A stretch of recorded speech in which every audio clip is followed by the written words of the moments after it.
Ladies and gentlemen, boys and girls, Historica has returned from the humid deserts. Humid desert. That's not a good way to term it. But I've returned from Mexico from my extravagant vacation, and I'm very happy to continue this campaign because we are near a victory here as Adistria.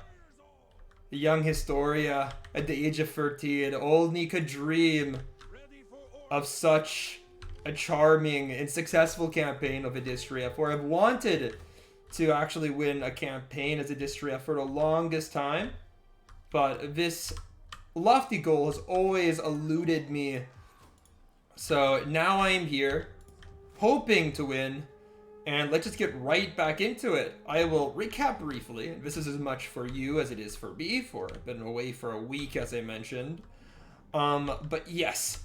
So, right now we are in control of Latium, our one war of consequences against Rome, and despite them declaring war on me, I've been preparing for such an eventuality for quite a while, and we hit them extraordinarily hard, capturing the entire province of Latium quite quickly.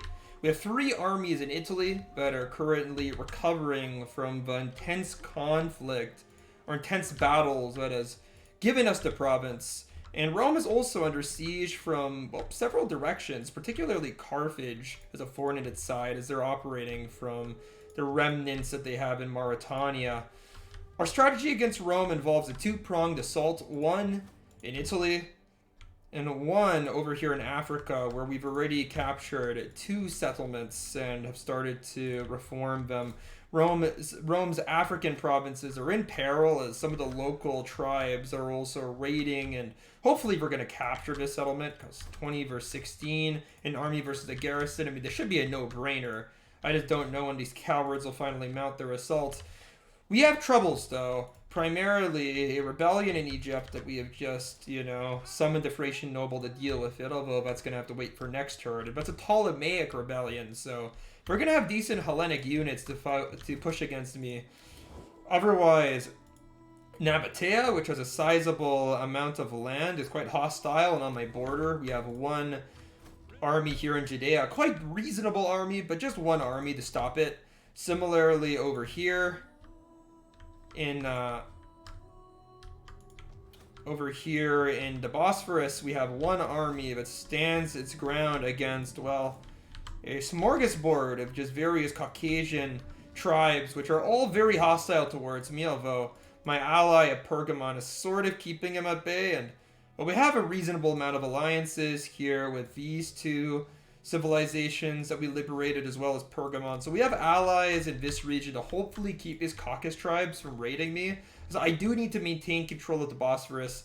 We have a reasonable amount of income coming in, 10,000 per turn, and we really just gained that income from capturing Latium. So thank you, Romans, for being able to finance my campaigns. And, well, all of our armies have moved for this turn.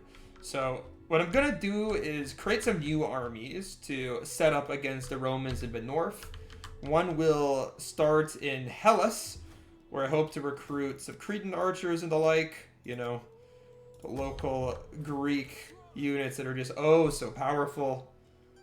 But we don't have a lot of elites, so these are going to be mainly AOR units in this army. Let's see. How many units can we get? I don't want to get these Scutari peltas or swords. They've proven themselves to be extraordinarily unreliable. Well, that seems to be all I can get, but that's a reasonable start to that army. And then we will also get an army here in Thrace. Solid army will be.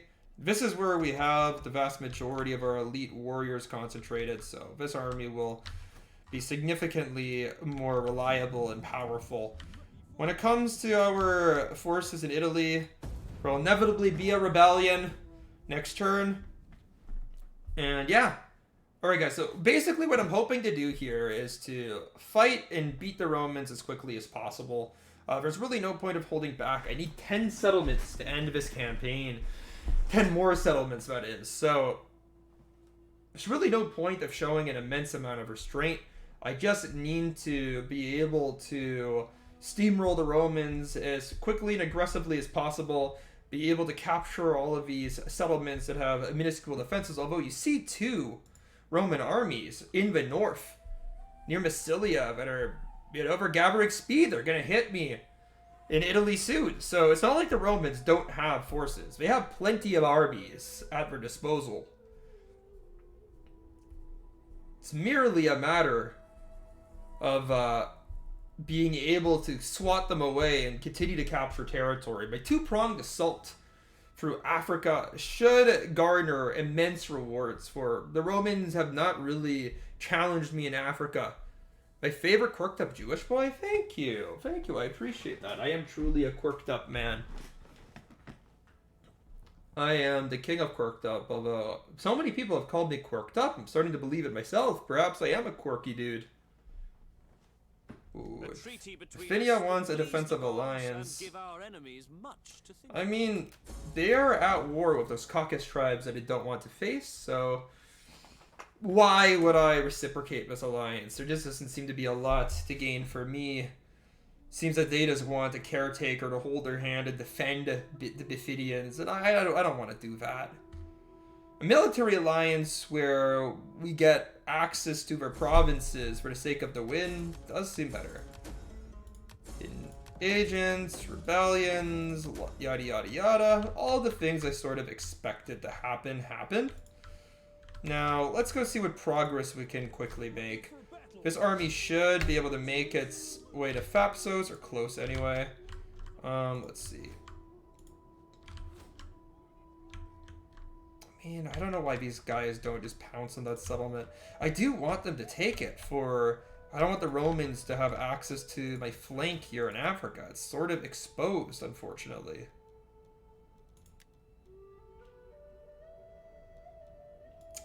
Well, I don't know what else to do about this other than continue to move. I mean, the Romans, they have zero income here.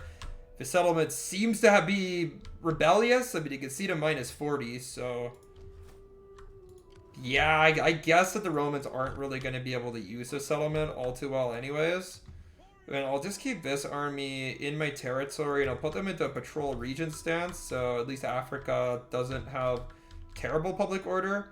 But yeah, unfortunately, I just won't be able to capture Thapsos this turn.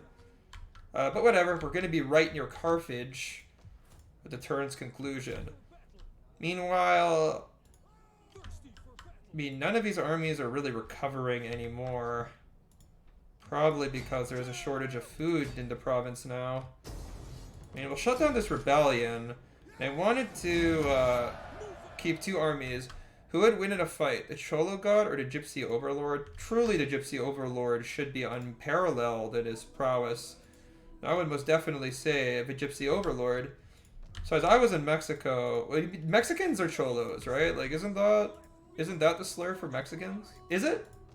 They are, right? That's the Mexican bad word, right? Am I wrong or right? Steer me here. Cholo is Mexican gangster. I mean, I just think the Gypsy would have some skills up her sleeve, like, you know, bare knuckle boxing and stuff like that. I think the Gypsy could be potentially underrated.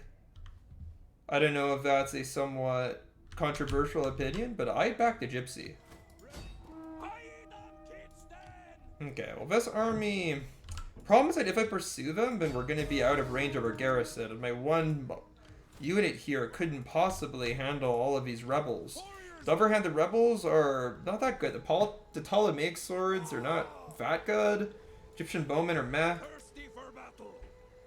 I don't know, the problem is that if I pay for too many mercenaries, then we shall have issues of a financial sort. I don't know. I mean, I either need to train troops to attack this army, or I just need to retreat towards my garrison and just wait for battle to come to me. Myos Homos has a very meh garrison too, so I don't know if I'm willing to take that risk. You know, perhaps I just train a very mediocre army to face off against them. Just a bunch of levies, and then we'll just try to chase them down in the desert. I don't fully understand like why his army is diseased. Ah, I see why, because sanitation is so poor in this province. I mean, I have no choice. I need to like patrol this region and also have his army act as a deterrent. I mean, we'll just patrol the region here. It'll stop banditry. Hello! Welcome! Welcome to the stream, my dude. How are you doing? I have just returned to Mexico. From Mexico. Honestly, happy to be back. Oh, that's nice, bro. I'm happy. I'm happy to hear when you enjoy my content, my dude. How are you? I'm good, man. Week of doing nothing but eating, drinking, sleeping, and relaxing. It does a lot of good. Does some people some ill. I saw a lot of drunken fighting amongst the other tourists, but it did be nothing but good. So I'm happy, man. I got Warhammer Trilogy? Heck yeah. I mean, I don't really play the Warhammer games, but hey, I got nothing against them. They look fun enough. Charging demons at peasants. Yeah, I mean, it's a completely different world, right? You have these massive units signed to play the role of elephants in this game, but they're like a staple of most armies, yeah? So it's kind of cool. I didn't know anything. Oh, me neither. Yeah, that's the reason I didn't get the Warhammer games. I just know nothing about Warhammer, but hey, bro. Whole point of playing games is just to have fun. So if you're having fun, dude, then you're a successful gamer. So heck yeah. That's what I like to hear.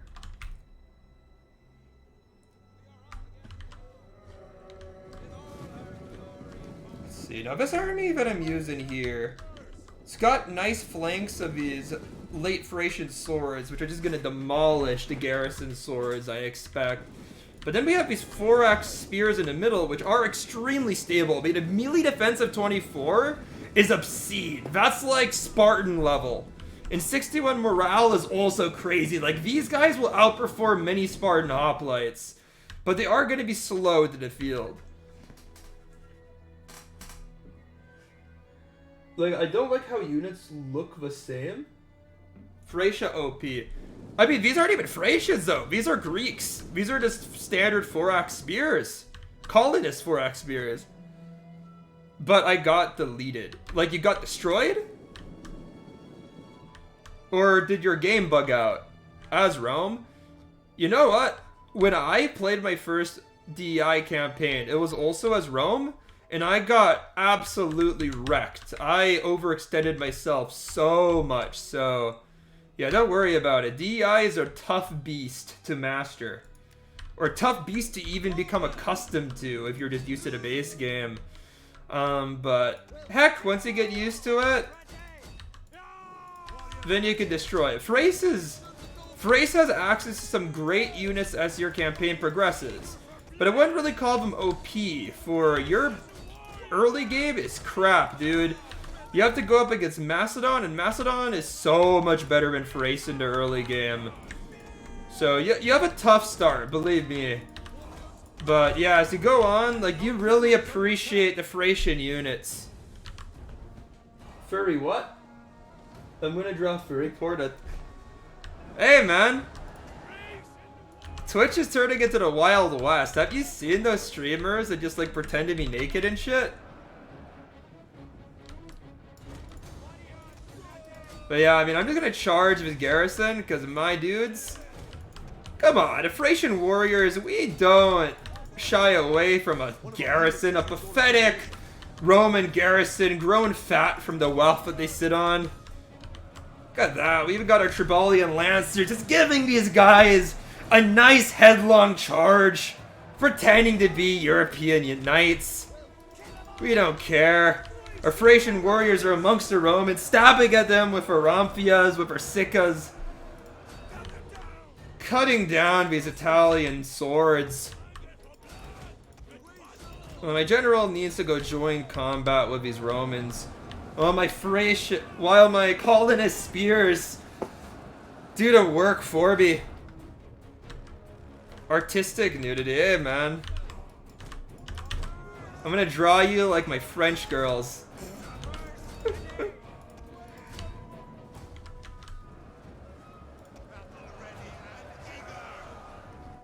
Well, that was a nice little win. I mean, look, like, Thracians are good at hitting hard.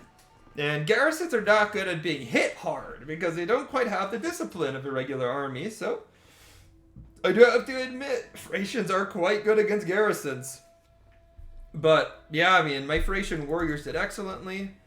I have to admit, now that I have these late Thracians, these D swordsmen are somewhat outdated, because the D swordsmen are very good early game units, and you don't need a single reform to access them, but as the game goes on, these like late Thracians are cheaper, and they're better, right?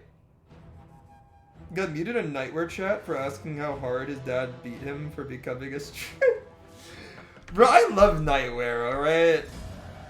Sort of cringe when I'm watching like some fucking like, I don't know, like Romanian 15-year-old or 16-year-old or whatever, bro, but he's fucking hilarious, dude. I don't know who he is. Oh, he's this really toxic CSGO streamer. This really, really, really toxic CSGO streamer. That's who Nightwear is. He's funny as fuck, though.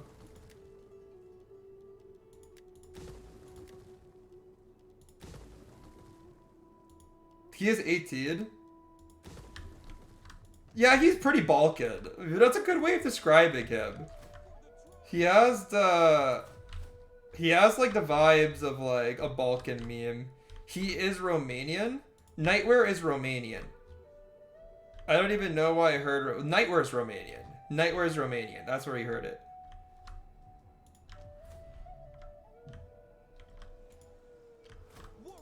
Let's go. I'm gonna drop him a follow. Yeah, he's funny, dude. He's funny. I mean, he's pretty... Like, how do I put this? Like, he's made friends of quite a few, like, large CSGO streamers. He even beat Simple in a matchmaking game. Which might not be the most important thing ever, just matchmaking. But he could say that he's beat Simple, which is really freaking funny, dude. But that guy managed to beat Simple at anything. And Simple's, like, the best CS player, like, of all time, mind you. That is, like... a well-known fact that he's like the GOAT of Counter-Strike.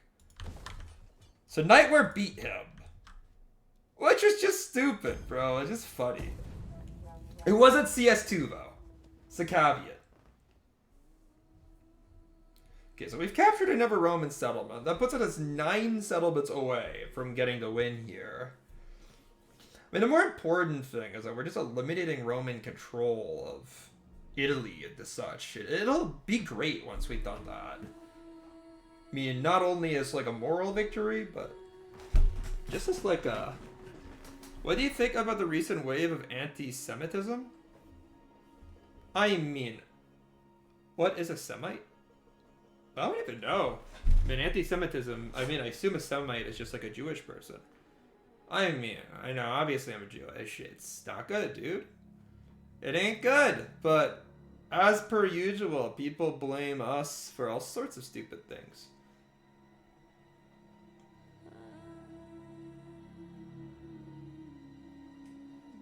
I mean, I'm not really thinking a whole lot about it. I mean, anti-Semitism is just an irrational reaction to something.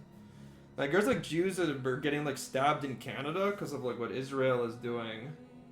But like, these people have nothing to do with Israel or the army there or the government. It's just ridiculous. But, what can you do? People are like that. People are dumb. People are aggressive. Gold freely given and gratefully accepted. I saw Jews that spit at Christians in near churches. Well,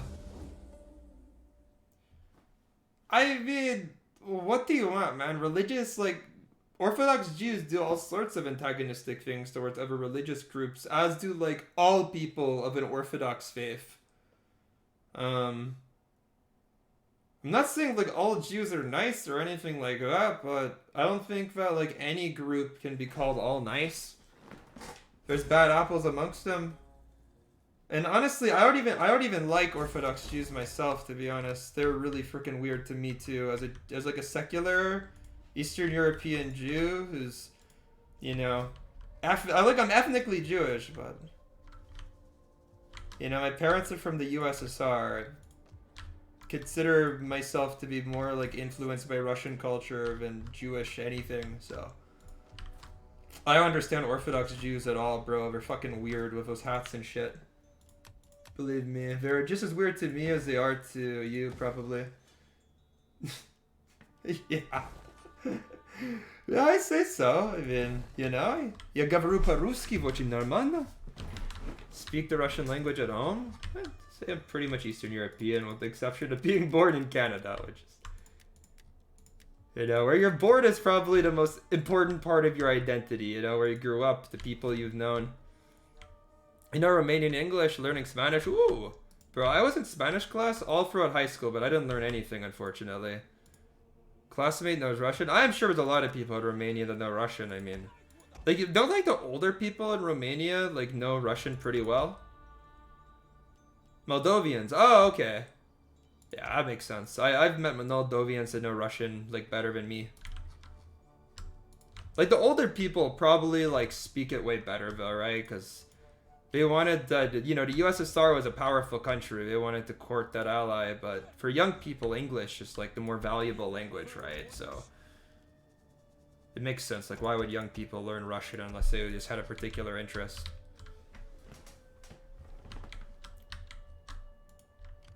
Okay, this army is like fucked up. I don't even know what they're doing. I mean, I think I just continue to steamroll. I have these armies that are going to act as a deterrent to these big boys that are up here. I mean, Mr. President, he's a Romanian guy.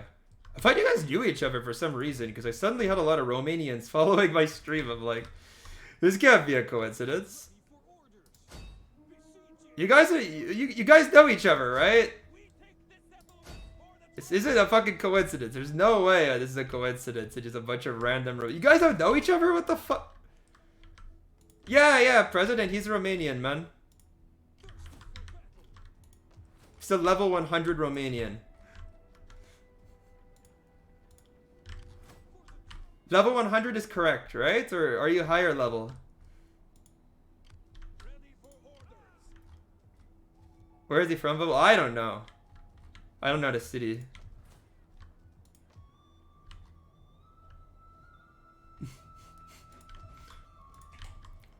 Ah, Cluj-Napoca. I know Cluj-Napoca. There's a CSGO tournament that happened there. That was pretty, like, huge, right? Okay, I'm just gonna auto-resolve this. Craiova. Ooh. Yeah, this is... Fucker's gonna knife my ass. What, is Craiova known for shit like that?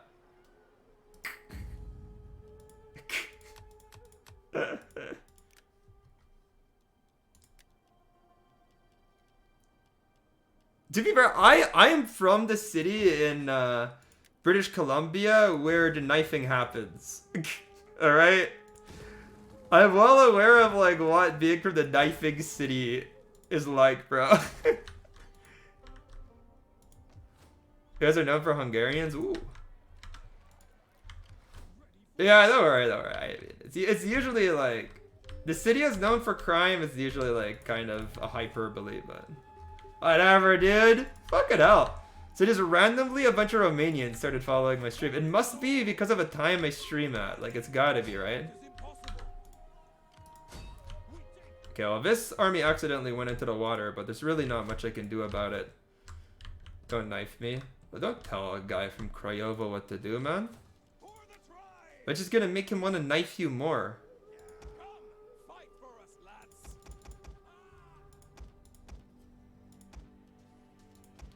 Okay, next turn I gotta go fight this Ptolemaic army, as stupid as it is.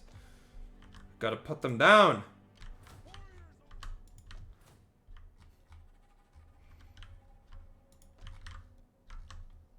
Alright, well I think that's all I can do.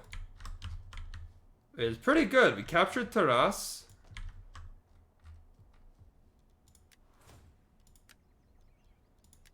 Captured Taras. We have another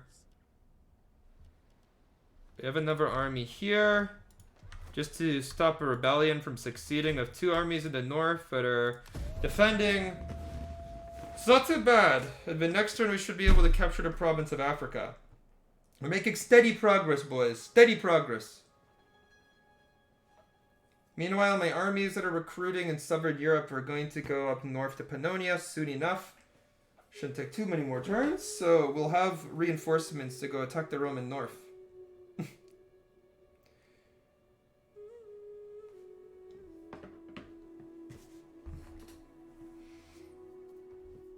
But yeah, boys, we're making the steady progress here. Steady progress against the Romans. We're rolling them up like a nice Persian rug.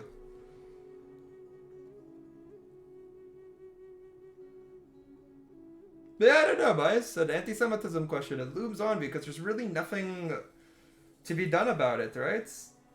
Dude, Persian rugs are awesome, man. You get one of those, they live with you forever. There's like a well-made Persian rug, so much better than some like industrial, you know, modern Western rug. However, of course, the Western rug will cost you like $100, while the Persian rug, that's $1,000 investment, you know? You gotta...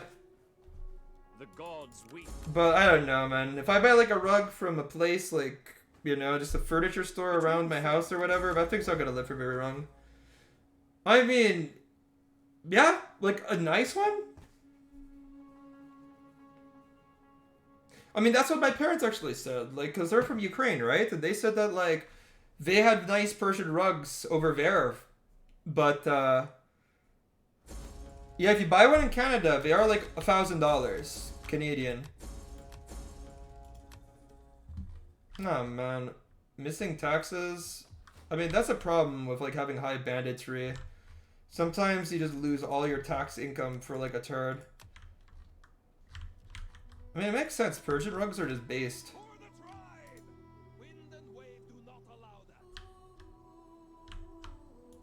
Okay, I need to get this, like, army back on land. Okay, so we can go take Phapsos' turn. We can go and take these guys. I always besiege just so I can, like, think about what to do next. I saw you got a Discord. Oh, yeah. That server got deleted because, you know what? There wasn't a good reason for deleting it, alright? I would just feel like emo and I deleted that server. I apologize to President who was in that server. I don't know. It was just too emo for me. But you know what? I will... One of my goals over this break is to, like, bring the server back. I just have to, like, you know, remake all the roles and stuff, so... Yeah, don't worry. Like, the link will work eventually. Like, soon enough, it will actually work. You gotta go for like 10 minutes? Oh, yeah. Peace out, my dude. See you soon. Okay, these armies are just gonna march. Because I have, like, 0 income right now, it's like taxes got stolen, right? I mean, I could just increase my tax level, then my income is fine. At least to here, then at least it's like not a huge negative. Still plus, that's minus 12, that's shitty. I mean, honestly, I can just...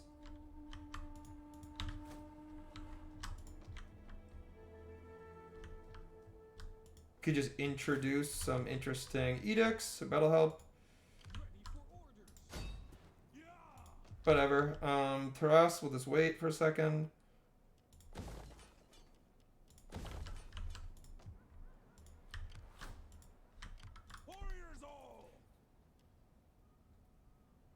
Different reform level required. Dude, we have the highest level of reforms. I don't know why we can't recruit this. We should be able to. That's a bit of a glitch. It might just be because this building is still under repair or something. I don't know.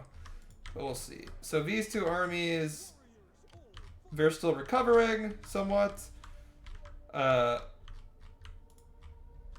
These armies are in transit. It's the winter, so I don't expect much from them. We have 2 armies besieging settlements in Africa, which is great. See, 13 versus 60. We're outnumbered and we have a shitload of levies. This is not really that good of a battle for us. But we're gonna have to fight it later this turn. You know what? Let's fight this one first. I'm thinking we could probably win if we just enlist the help of a couple of strategic mercenaries, specifically 2 of these Galatians. Galatians are very strong, stable infantry units. We should be good here. I think we can win this. I think we can win. Our numbers are relatively even. They have better swordsmen than me. These Ptolemaic swords will absolutely crush my levies. However, my Galatians and Thracians should be able to beat the Ptolemaic swords quite readily too. So what we do is we keep our levies as, unengaged for as long as possible. And we throw them in once we've gotten a good start against their Ptolemaic swords. They have me out-skirmished quite heavily. But if we can beat their infantry, then I no longer have to rely on my skirmishers to beat theirs. I'll just chase their skirmishers down. But yeah, like, these Egyptian levies are shit, man. 35 morale versus the Ptolemaic swords 47, and then weaker stats all around. Like, we're not going to be able to win. And I don't even have a numbers advantage, because Ptolemaic swords are big boy units in terms of size.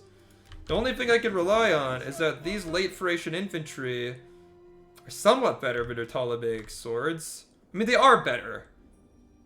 Weapon damage the same, but we have higher attack, we have better defense, we have better morale, we have better armor. I mean, honestly, we're not much better either. God damn it, dude. This is going to be a tough battle to win. But hey, at the end of the day, it's not like this battle matters all that much, because this rebel army won't be able to attack my heavily garrisoned settlements anyway. So what I'm hoping here is that we get into combat with my mainline units before my levies join the fray. And my general needs to go hit his general with the utmost speeds. In fact, I need to focus down his general, because that Galatian Thorax sword is gonna be, like, the toughest unit to kill here. Meanwhile, my Galatian spears, my mercenaries, need to go hit their flank as hard as possible. I'm just gonna hold my levies in reserve for as long as I can. And my general has made contact. I mean, we already cut down 10 of his general units, so that's freaking awesome. Focus firing upon his general with my archers.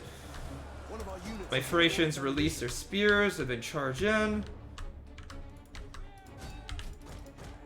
But yeah, I'll get my Galatians in, and I don't know, maybe my levies can get a little closer.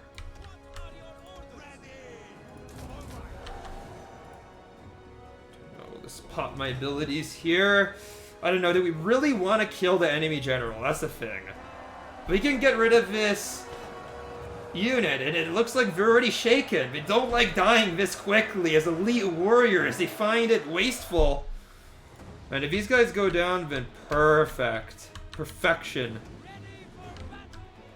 You know what? It looks like my Galatian mercenaries got in, and they're doing pretty damn well against Ptolemaic swords on that flank. Come on. Once these guys crack, I'm gonna withdraw my general to get him in on another charge, since those Ramphias are great on the charge, right? Because it's hard to kill Galatian swords quickly. It's not an easy task. They have a lot of armor. 41 frickin' armor, right? Like, my arrows are probably getting mostly absorbed here.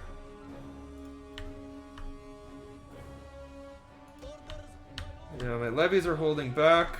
Although, I see an opportunity here to get some good charges. Specifically into this Ptolemaic sword's flank, and then let's maybe start sending these levies forward. These Galatian swords, they've been wavering for a while. I mean, they just hold out. Yeah, we'll keep my Thracian warriors engaged and then also push this levy unit into the back of this Ptolemaic sword. The men are wavering. Who's wavering? I mean, no wonder we're getting creamed on that flank, although we return to favor by routing these guys.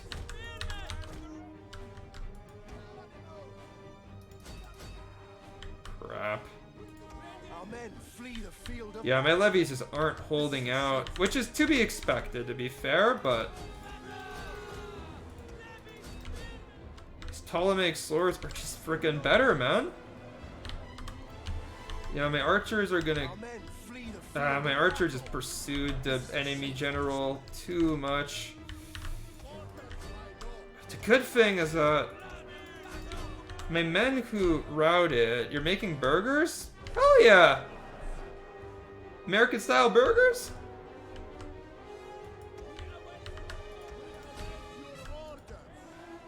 Oh man, my Galatian mercenaries are just... I mean, they're taking too much enemy ammo.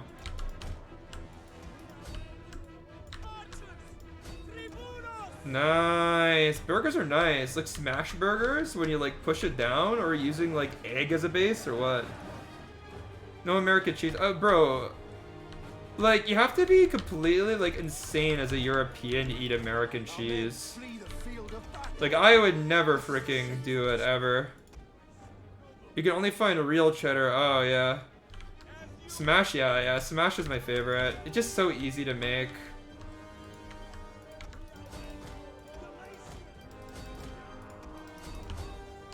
Historica approves. Fuck, I think we're gonna lose this. We're just losing ground.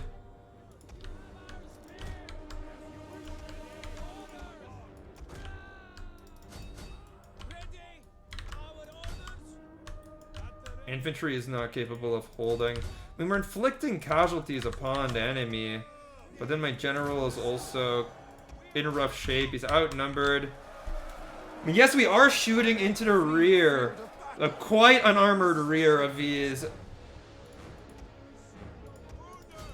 Ptolemaic swords, but my archers are really shitty too, so it's not really helping all too much. These Ptolemaic swords are still holding. The problem also is that, like,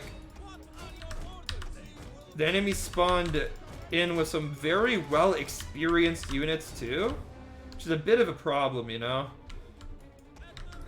So it means that they're harder to scatter, harder to route. But who knows? Maybe, I mean, all of a sudden it looks like my fortunes are reversing somewhat. You know, on this side we managed to catch quite a few of the enemy archers on my levies. These guys are gonna be able to choke them out in combat.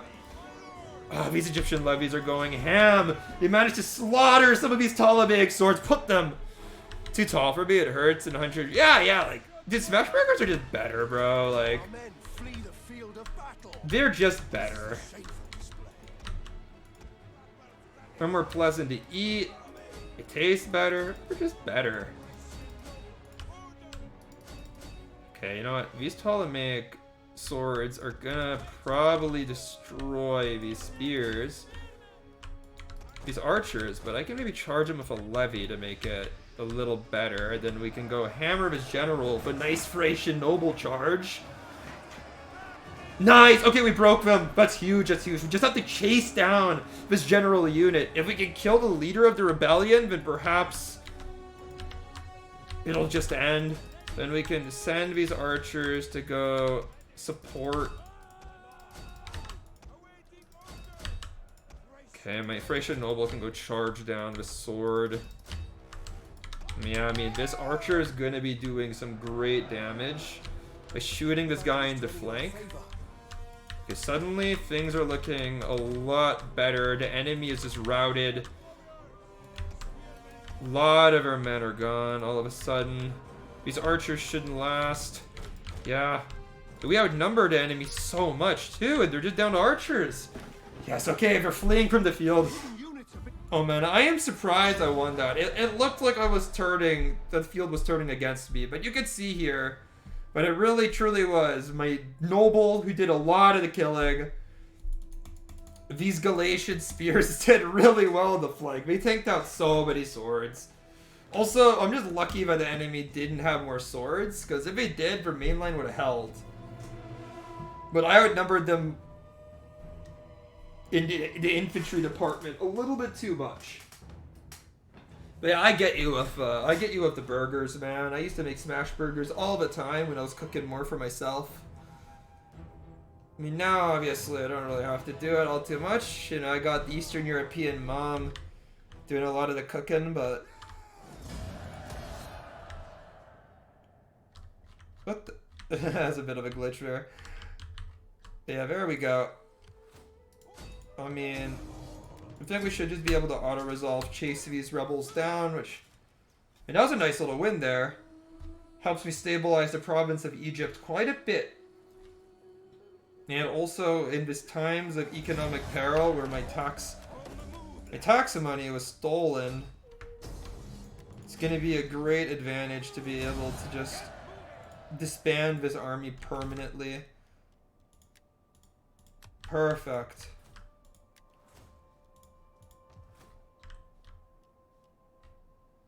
I mean, -3 public order is not great.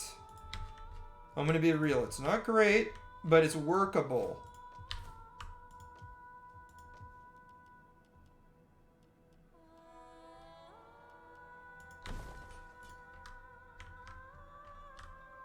Alright, let's go ahead and work these out.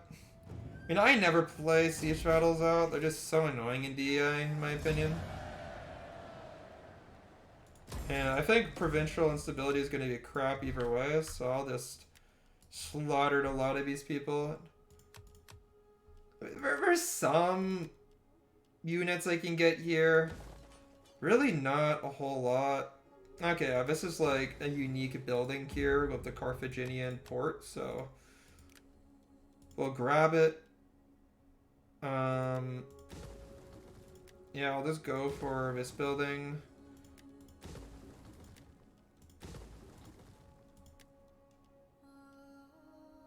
We'll go for the plus research.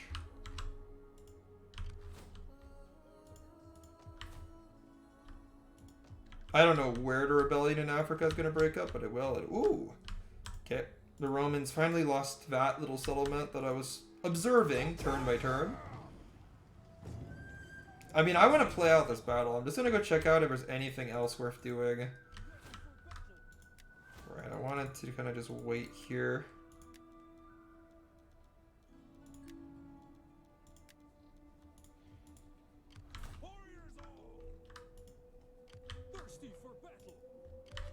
Did we already move my armies in like Macedon and stuff? Yeah, we did. I think I was questioning whether I should like recruit more men, but I think that the resounding answer is yeah, why not? We can go grab some more pikes for this army, and then this force, we're only at 14 units here, we could totally afford to grab some more Thracians. But next turn when we have more income, things will get a lot better. And let's just go ahead and play out the Battle of Thapsos, shall we? Hopefully we can just wrap up this garrison. It is quite powerful with these two Roman heavily armored swords here, and with these other Italian swords, they're not like bad units, Italian swords in the garrison. The spears will be the liability though, and we should exploit them with our phenomenal infantry. The other thing is that these phalangists, right, these pikemen, that they simply cannot kill because they don't have skirmishers that are worth anything. Those two Peltis will get annihilated by my Judean slingers and my Rhodians. Right, I have famous bringers of death that defeated Goliath on my side, as well as the famed Rhodian slingers who are just also very, very good. Also, I don't have bad infantry by any means. The enemy has good infantry, but I have really good infantry. My cavalry's pretty okay, though. Pretty meh. One Lancer, one Thracian Noble. The Egyptian cavalry is just kind of eh. They're alright, they're not that good. So, the one thing I cannot do in this battle is, like, completely win on the basis of cavalry. But yeah, I'm gonna bring up my pikemen to the core of my army. Have my Galatian sword spears on one side holding the flank, my swordsmen on the other side, then my cavalry just in reserve to, I don't know, abuse the Romans in some ways. So I suppose I could... Oh, looks like the Romans are sallying out. Which makes sense, because, like, they simply cannot contend with my vast array of slingers. These guys are going to be putting in a punishing amount of fire into the Romans. And slingers deal armor-piercing damage, too, which is not great for these Romans, who have high armor as one of their virtues. So, these slingers, they don't do a ton of damage at first, but believe me, it will take a toll. These Italian horsemen, they're going to be taking some nice javelins here. I'll go send in my Egyptian horses to the flank to harass them further. But yeah, you can see some of my Thracians who are well endowed in the javelin department are throwing their deadly missiles. I want to do a similar thing with my Galatians.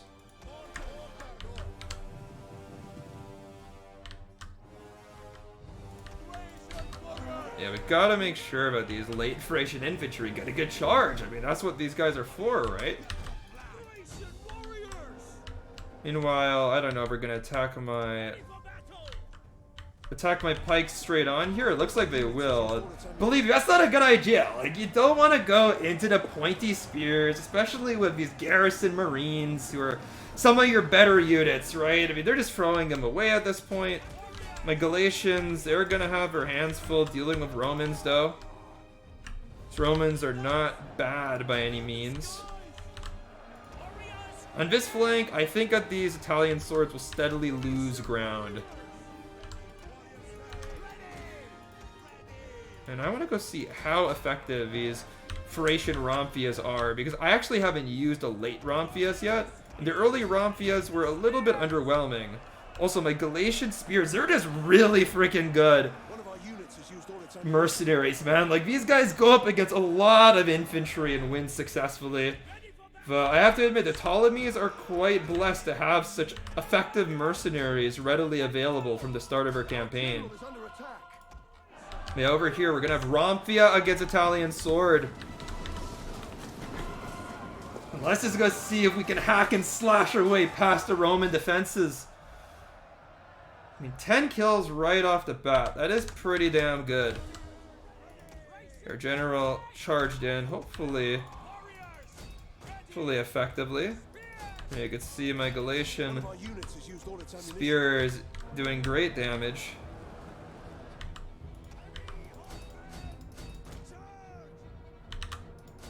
Anyway, gotta make sure to keep my Tribalian Lancers quite mobile, because these guys have really bad defensive stats.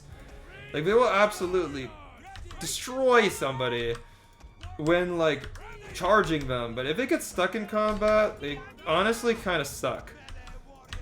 Like, not kind of, they actually blow. So, gotta keep them moving, but so far so good.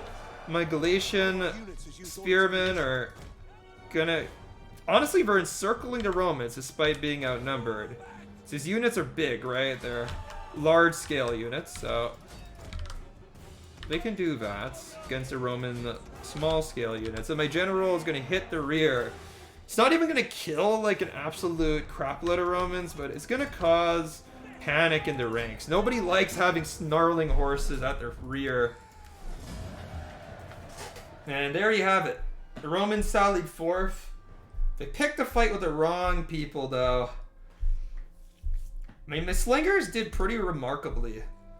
You know, 70 kills, 57 kills, with, you know, 0 casualties. I mean, that's pretty damn good.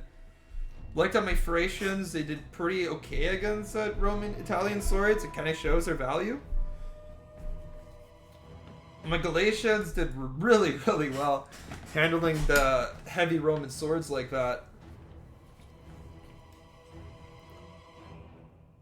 Pikes acquire quite a few kills, which is solid, because pikes don't tend to. At least in this campaign, I haven't seen my pikes get the most kills. It's more like they just hold. They hold really well, but they don't tend to get the most kills. In any case, there we have it, boys. Another victory under our belt. An entire Roman province of Africa now fully subverted and within my control. I'm very happy about this development. Now we simply have to see where this rebellion is going to strike, because negative 127 public order. Oh well, that guarantees a rebellion, or a couple of rebellions, more like it. So yeah, we need to make sure to be prepared to wipe out the rebels. See, we also have 54 settlements, only 6 more left to conquer. And well, there's 4 right here. That only leaves really 2 that we need to. Numidia's right here. I mean, there's Rayetta and Noricum, but borders Pannonia and Cisalpania as well, with 2 armies ready to strike. I think we have a lot of different opportunities for victory here. Of course, I should look at the number of units I have, and I have 191, so we need 50 more. It's not a small amount. That's over 2 armies, so we might just need to start making random garrison armies in provinces with meh public order. Just to get that, like, inflate my unit numbers. That might just be what I have to do. Because 6 more settlements against the Romans is not all too difficult with the way things are going. But we'll just have to see how things develop. I'm still studying for med school, but not gonna lie, I don't think I'm gonna go though with it, because I spend 680,000 years in school just to struggle to get a job.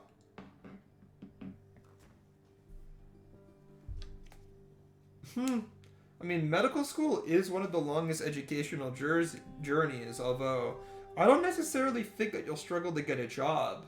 Perhaps in Romania, however, your skills will be so useful and sought after elsewhere, but you most definitely will be able to get a job in our globalized world with most developed countries understaffed in the medical department. I don't think that you'll struggle to get a job. I'll say that. However, if you use your tech skills, you certainly will be able to gain meaningful employment much quicker. That's for sure. I mean, there's a lot of people that get coding jobs without even really getting a bachelor's degree or anything like that. Don't know. Is there any... No, every single way I lose this, according to a balance of power. I don't know. I'll try to win this on the field, but I don't suspect I will. I don't have a single missile unit, which kind of blows. Unless these guys are... I guess those are slingers, probably, if I had to guess. Maybe I do have some missiles, but... Fuck, man. This garrison is just not built up yet. I do have an army nearby that can go assist, though. The Libyan swordsmen are not bad. Like, their stats are solid. Stats are better than my... Way better than my Thracian warriors, I can tell you. You're back? Nice! But it really is up to you. Like, a person's ability to get into medical school is truly based upon their motivation. It's so important, right? If you... Gotta look in yourself. But I can honestly see you working in tech too. Based upon your like interests and all of that. I could see you being a quite talented individual in that particular field. Happy Christmas to you too. Yeah, Christmas is nice. I like the presents part of Christmas.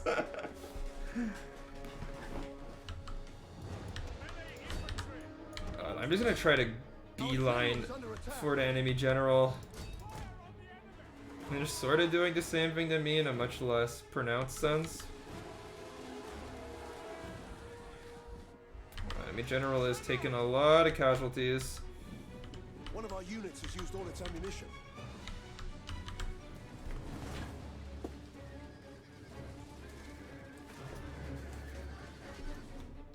Impact presence today? Oh, nice. Wait, so, like 1 hour ago? Nice.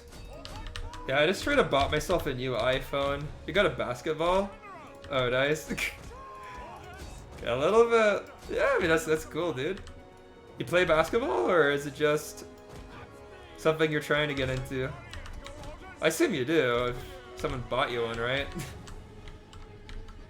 Surely. I don't know. I don't even really know when Christmas is, not gonna lie. I just bought myself a present. I'm like, fuck it, I want a new phone, bro. The men are wavering. Oh, okay.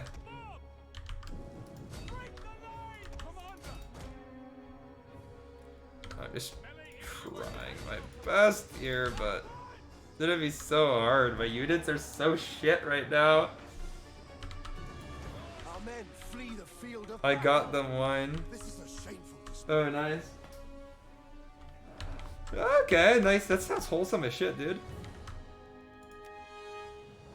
Well, yeah, I lost. Flee the field I of lost. battle. 100% I lost. This is a shameful display. Okay. I mean, to be fair, I wasn't super hopeful of the victory there. I was thinking if I killed enemy general, I could cause these Libyan swords to be a little bit bad, but nah, my unit is just scattered. They weren't up to the task. They went poof.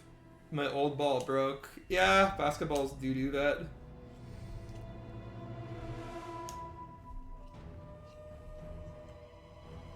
I remember, this was happened to me when I was in like elementary school, right? But in elementary school, I had this like rather obese Bolivian bathtub. Nice, that's base, dude. Social justice.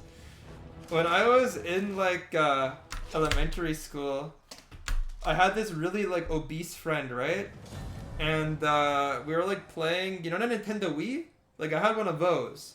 So we're playing that thing together, and he was sitting on like my exercise ball, and that thing under his weight just imploded and popped, and he fell on his ass, and it was hilarious, bro. I mean, not common. I got some trans friends, so I'll tell you right now that I have absolutely zero skepticism about transgenderism or its validity, but whatever. But I know you're just an ironic shitposter, so. But I'm just saying.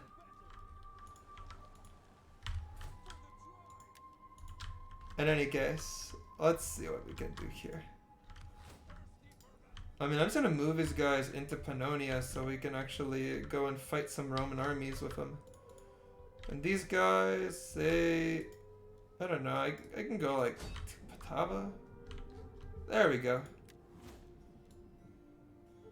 I mean, is my tax like still getting stolen? I saw Crusade. I saw we crusade the US. Wait, what does that mean? I saw we crusade the USA?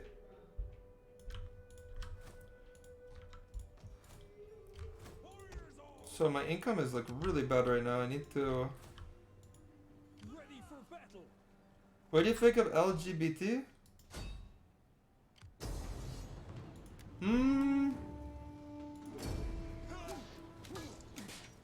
I want to be very deliberate with my words if I'm gonna talk about it. Getting on our way.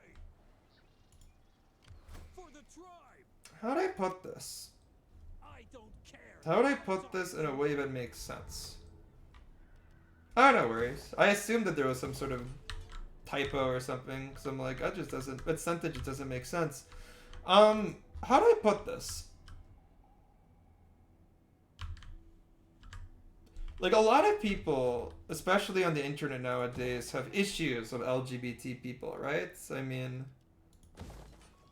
they have problems, they say that there's some sort of unified agenda, all of that, whatnot.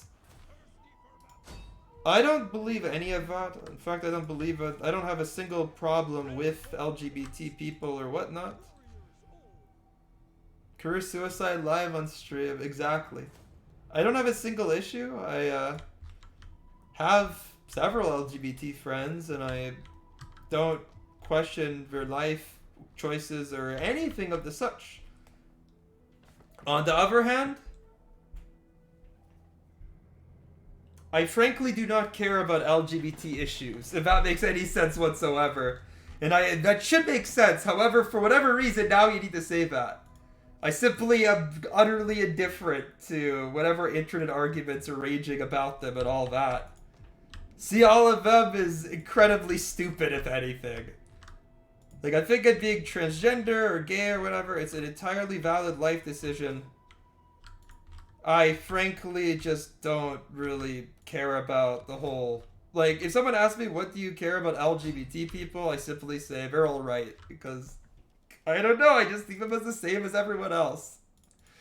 I don't give a crap about what a person's, like, decisions in the bedroom is. Whatever they want to do, they can do it. It ain't matter whatsoever. And that's simply it. Those are my thoughts. Opinionless. I don't think that they do anything negative to society or whatnot. All of that is just... In my opinion, it's like the same thing when people like say it about the Jews, you know what I mean? It's just... People are just... they like to make a big deal about nothing. Like... People are like, oh yeah, no, people become transgender, it lowers the birth rate, Western society is doomed as a consequence. Like, no, it's not. There's so few of them to even lower the birth rate, if that's a consideration. And the other thing is that, like... Let's be entirely honest with ourselves. Those people, like most city dwellers, don't have a lot of children. Someone with gender dysphoria was never going to have a whole lot of children. They just weren't. It's all of these arguments that people have, talking about how it's a danger or whatnot. I just think that it's all very, very silly and stupid. But that's what I think about LGBT.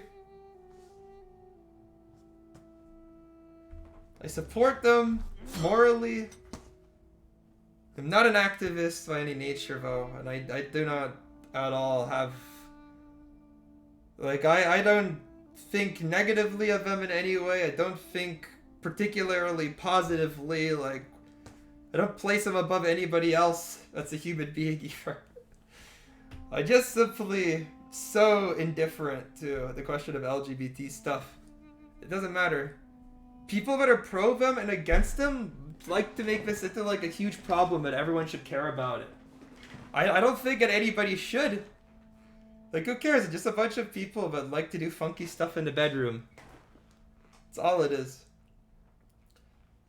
But yeah, I don't know. Like, I have a super right-wing friend who's like talking about how like the LGBT agenda is to like depopulate the white race or something like that, and that's just obscene because it's like every single civil country that's become urbanized has a low birth rate. Like Japan, Singapore, China. None of them have that. They're not a threat to society. And honestly, if a person is like mentally ill, and like a lot of people that are trans, they do suffer from mental illness, unfortunately. You know, they do suffer from mental illness. Statistically proven. In fact, like the whole thing about having gender dysphoria is, you know, I don't want to say it's a mental illness in like a derogatory sense, but it's definitely not a mental positive. Let's put it like that. It's a whole lot of crap to be dealing with mentally, right? So it's like in that sense, it's like, are these people going to be the people who are going to have like a ton of kids? A lot of them probably won't. You know what I mean? Like, people who have shit going on and have other problems don't tend to be like, yes, let's go have a bunch of kids. Or at least they shouldn't. You know, the destitute people who can barely take care of themselves. I'm talking about like a lot of people that do live in poverty but have a lot of kids. Like, frankly, it's probably not a good idea for them to either. Like, a lot of people have kids without the means to even deal with them. So it's not really a negative thing. I saw protests that they put rainbow flags under Jesus and, you know, a golden disc. Yeah, exactly.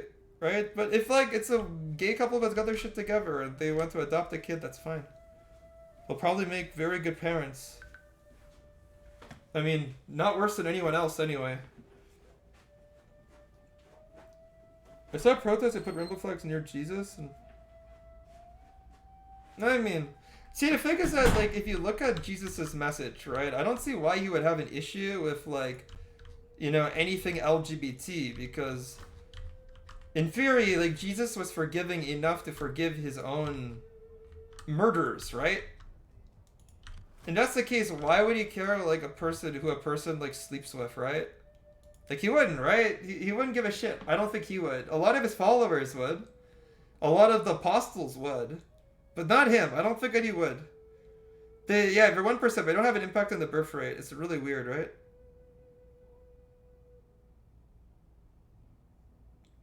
I think in the Bible, basically, men on men is a sin. But it's true. That is true. It says it from the very beginning in the Jewish part, right? But Jesus himself, if you take the essence of his message, right? The pacifism, the forgiveness, the radical empathy, then he shouldn't have an issue with LGBT people. Like, even if it's a sin, didn't Jesus say to forgive sinners? Wasn't that one of his main messages? If people don't know what they do. I mean, he forgave the Romans and they're murderers. I would say that murdering is like a worse sin than, you know, having hanky-panky with a guy. You know? If a bunch of guys have hanky-panky, society doesn't collapse nearly as much as people just start murdering each other left and right. No. I'd say that that's probably the worst, yeah? So, that's it. I don't think it's a problem in any which way. But I could say that some people that are activists for LGBT and people who are activists against LGBT, both of these people are some of the most annoying people I've ever met in my life. Like, without a doubt, they were some of the most annoying pieces of shit that I've ever met, dude. Like, you meet people that have very strong opinions about this stuff, you almost always have to run in the wrong direction. Like, these people will like, have a paragraph to write about every single word that comes out of your mouth.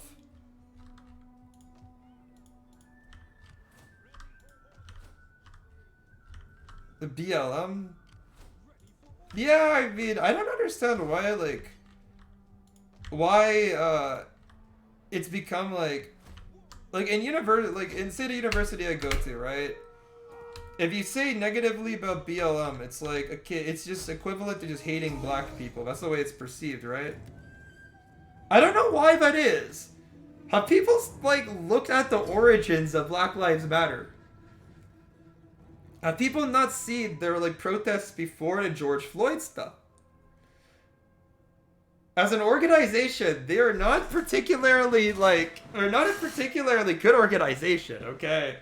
I'm not saying that the messaging, that everything they do is bad, but they're very questionably in terms of all of their motives, in terms of, you know, how do I put this?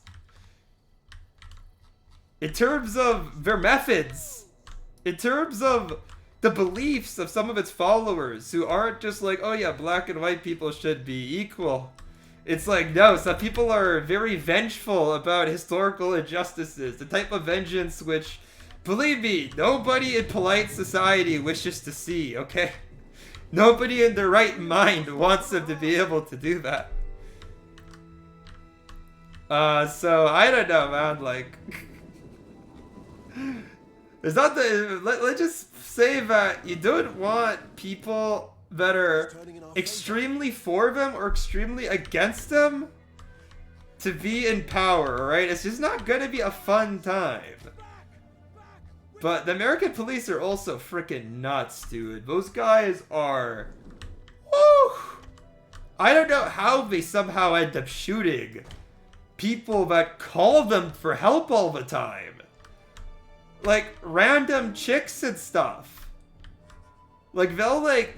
Some, like, chick will be getting beat up by her husband, right? Just blatant domestic abuse. They call the cops. And then somehow they end up getting shot. I don't know how that happens. I don't understand. You know what I mean? I don't think the US is ruined. I don't think that. I just think that I just don't get it. Like, I can't process how this happens. Like, how racist must that cop be? You know what I mean? Like, you can't be that trigger happy to somehow shoot civilians that often. Discovered the enemy's hidden units. Pretty much. I'm not lying, bro. You know what? You're not wrong, alright? Pretty much getting an assist there. In video game logic, that makes sense. It is just messed up, dude. It's just messed up. Our hidden I wouldn't say the US is ruined. This is actually very... All of these types of issues, they are extraordinarily in line with the historic issues in the US. It's not ruined. They're just being brought to light, which I think that that's the sole achievement. Our general The sole monumental achievement of Black Lives Matter, that they have spread awareness for American, systemic issues internationally. I mean, y'all in Romania know about this shit. And I don't think that y'all in Romania know about all of crap that happens in Europe, but somehow you know about what happens to black people in America. You know what I mean?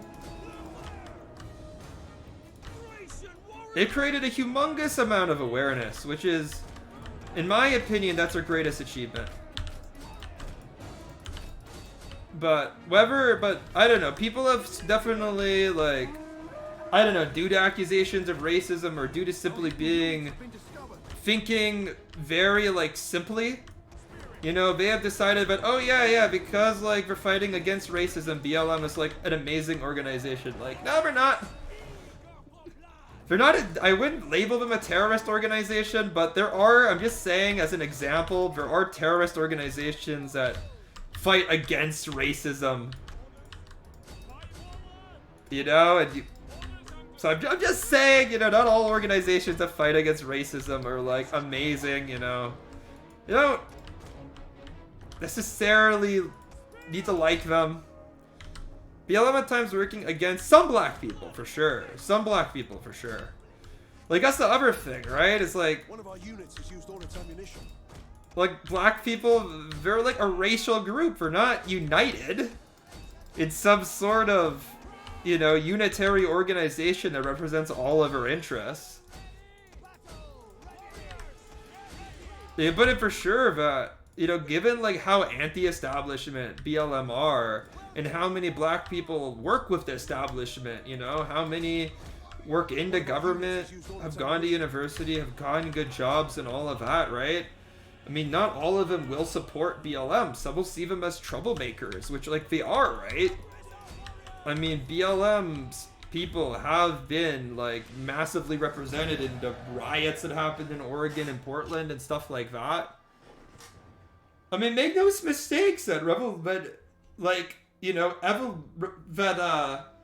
organizations of a revolutionary nature often cause public order. Like, what else are they supposed to do? That's what a revolutionary organization is. And, well, BLM is not, like, calling for some sort of, like, communist thing in the States or something like that. They are calling for, basically, the overthrow of certain institutions in the government, like the police, right? So, I mean, what are you supposed to expect? Like, as a person that appreciates public order and doesn't like it when, things break down and people are forced to fend for themselves, I can't say that I super love them, but on the other hand, I don't understand how America is such a racist, has such a racist police force. I don't know how people just shoot people like that, bro. It's fucking wild. America is a bit crazy, dude. Honestly, like, I'm an American citizen, but I don't want to live there. I'm gonna be real. I do not want to live there under any circumstance because of the gun violence. I mean, the idea that any mentally ill person can go buy themselves a gun if the government doesn't have them on a list of mentally ill people is obscene to me. It's obscene. I don't trust my neighbor with a gun. I'm gonna be real with you. I don't. Come Romania. I'm live in Canada. I'm good, bro. I'm good. I'm a Canadian. You're happy there? Did you say not to, or not to, Didn't you just say, like, not too long ago, that Europe is a shithole? Your words, not mine.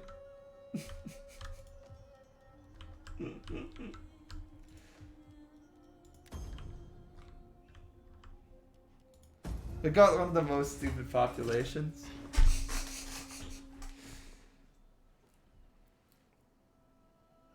Yeah, I mean, isn't it kind of like in Eastern Europe? You get pretty smart people in the cities, but then really dumb people in the rural areas, since like the schooling is not good, you know? Like it's the same thing in Russia and Ukraine, right? If you like look at standardized testing scores between like the cities and the rural areas, you go from the cities, which have some of the most educated populations in the world, very smart people, to like absolute like just like grade 6 English comprehension in like grade 12s. Not English comprehension, like language comprehension in the rural areas. Like that's just the way it is. Schools in the villages are pretty bad. I mean, yeah, it is what it is. I guess they don't even really need to be good. I mean, how many people in those areas even have like the chance to use that education, right? It's like whatever. Life in those areas is pretty stagnant. They either move or they live the village life. I mean, say some people are very happy with the village life.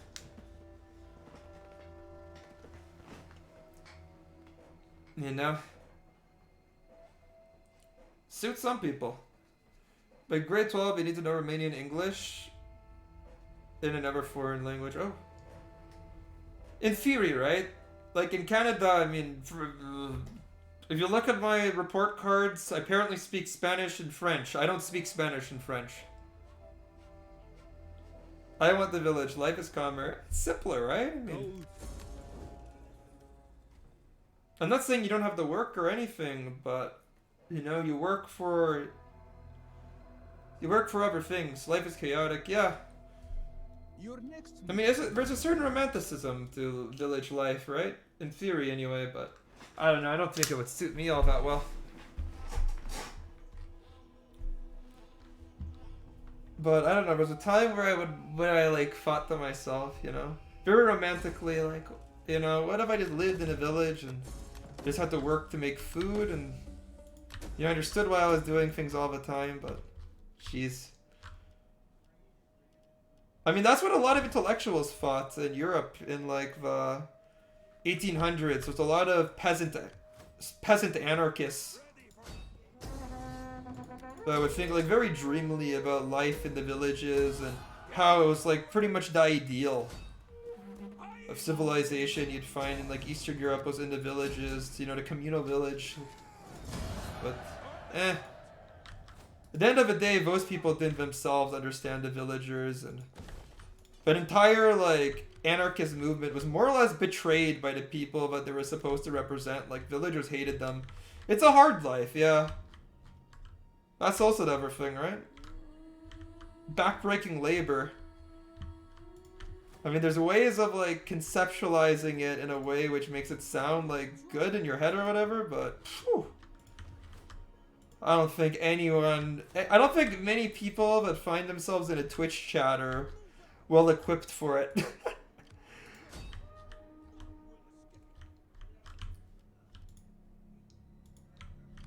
Like, I know what a hoe is, but I don't know what what the hoe. I know how to use it as a tool. I saw a dog there a couple of minutes ago. A dog? Like a street dog? Oh, we don't really have street dogs in Canada, I have to say. Anarchists are ivory tower piece of shit. Generally, yeah. Generally. I did a very long presentation. Your dog. Oh, like on my YouTube channel. In your room. Oh, I make dog videos on YouTube. Yeah, my dad's he's visiting my grandma. She lives in the basement of my house. We all live together, my family. He just goes there and hangs out. Keeps her company.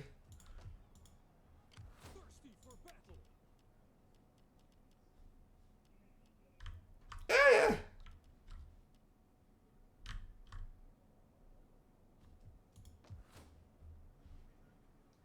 Pure. I don't know. I mean, I guess my dad must have slipped behind me. Better, sometimes my dog gets bored and when I'm streaming she just like runs down and she wants to play. How is your YouTube called? Historica. I can link you if you guys want. I would totally appreciate a subscribe or whatever. Totally.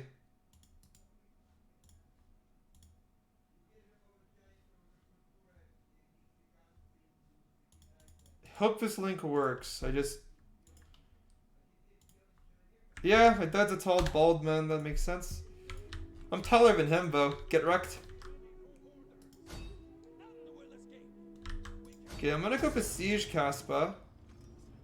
Or maybe I should play out this Siege battle. I haven't really played a lot of Siege battles this stream, this campaign. You know, I'll play this one out. Just to see if it can be good. Works nice. Yeah, that's my YouTube. I mean, I post all my stream VODs on there. I'm planning on making some more like edited videos using this game after I'm done this campaign. Like I'm gonna start a Sparta campaign and I'm gonna make like cinematic edits. Like, you know, condense a stream's battles into like 5 minutes. And then yeah, and then just try to actually like narrate it and stuff. Make stories out of it, you know? I'm a student of history in university, so I always love storytelling and I don't really know how to edit videos, so I'll teach myself to edit videos and then try to make something cool. So yeah, I mean, yeah, follow my YouTube if you want to see that. Who doesn't like storytelling? Exactly. I mean, it's a very like human thing to do, right? I don't know what happened to my income. It just all fucked up. Sub to Fix, dude. But yeah, I just started my YouTube, but honestly, I'm more into YouTube than Twitch right now. I just stream on Twitch because it's fun to talk to people and I can upload the Twitch streams to YouTube very easily. You know, it's a very simple thing to do if you didn't know, so. Honestly, like, it's hard to grow on Twitch, you know, my YouTubes just seem to be getting more views, even though I don't really post anything all too high effort on there, so. Definitely going to be putting more effort into YouTube and Twitch in the future. I mean, I think a lot of people will, like, tell you that YouTube is a better platform. I have to agree at this point, from what I've seen. In any case, I'm just trying to like keep public order and keep my empire together for now. I need 6 more settlements, and then I win the campaign. This can't be that difficult. Problem is that I was trying to find you a Romanian poem in English. Ooh. But you couldn't, eh? You need a different reform level, apparently. Translate is pretty goofy. I mean, it tends... Yeah, translations tend to be pretty goofy, no?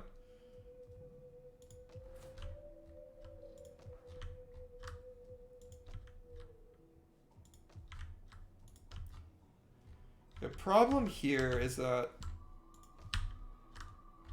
going down south is still going to be quite difficult. You know what? I need to make a new army in Rome. That's what I'm going to do.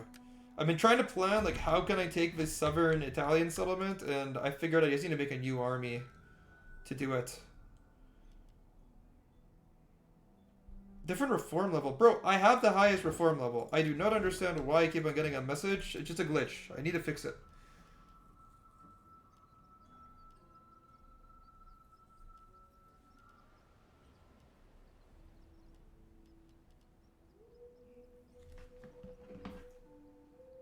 Goofy translation. I'll look at it. Look at it once I finish this turn.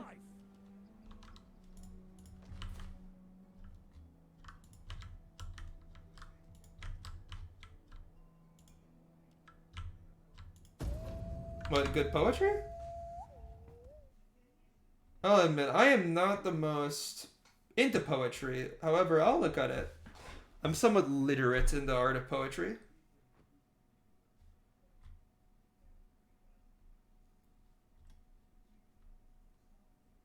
I mean, it is the beauty of it, isn't it? Like, any country can have great poems regardless of its condition. That's, you know, it shows how intelligent humans are, really. Evening stars, there was as in fairy tales. Red blood, beautiful maid.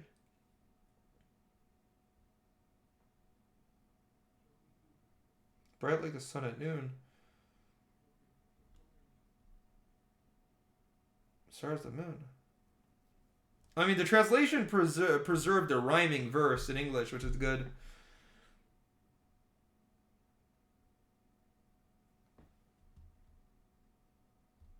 Nice. Cool. I'm not gonna read this whole thing, bro. This is a long ass poem, but from what I've read, it's quite nice.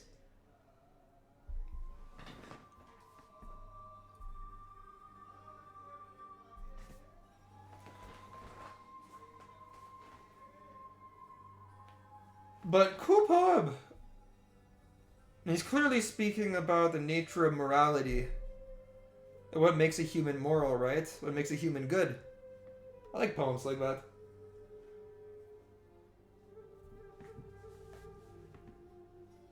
Europe's last. Yeah, I do love like the art of the Romance era, like especially the music. The music is amazing. Like when I used to like play a lot of music, I used to play the clarinet a lot. I love music of that era. Solos, everything, which is so cool. Slow and emotional pace. You didn't need like a lot of skill to play it. You just needed. Oh my god, why do I keep on getting robbed, bro? Now I feel very close to the Romanian people every single time that my taxes just get stolen by bandits, dude. It doesn't look like I'm really gonna get a ton of like tax income from now on. Look up Plum or Lead by George Bacovia. I will in a bit. I'll admit I am hyper-focused on this campaign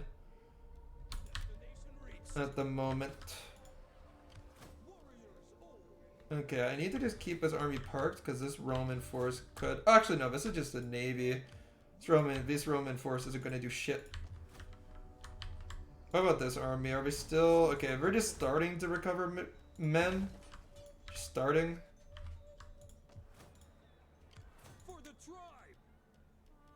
I don't know why it's like telling me that I don't have the means to train these guys, but you know what, screw it. Well, I have 4x reforms. Maybe I just need to finish this building.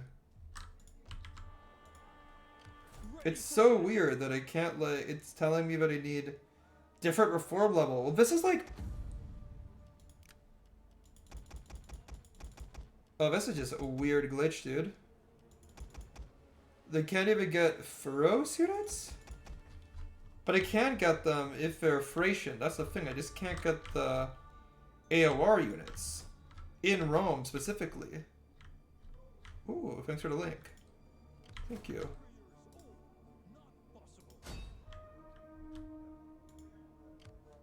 Nice. Take a look at it. Caspa.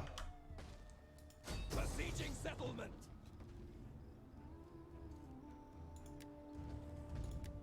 None will escape. Right.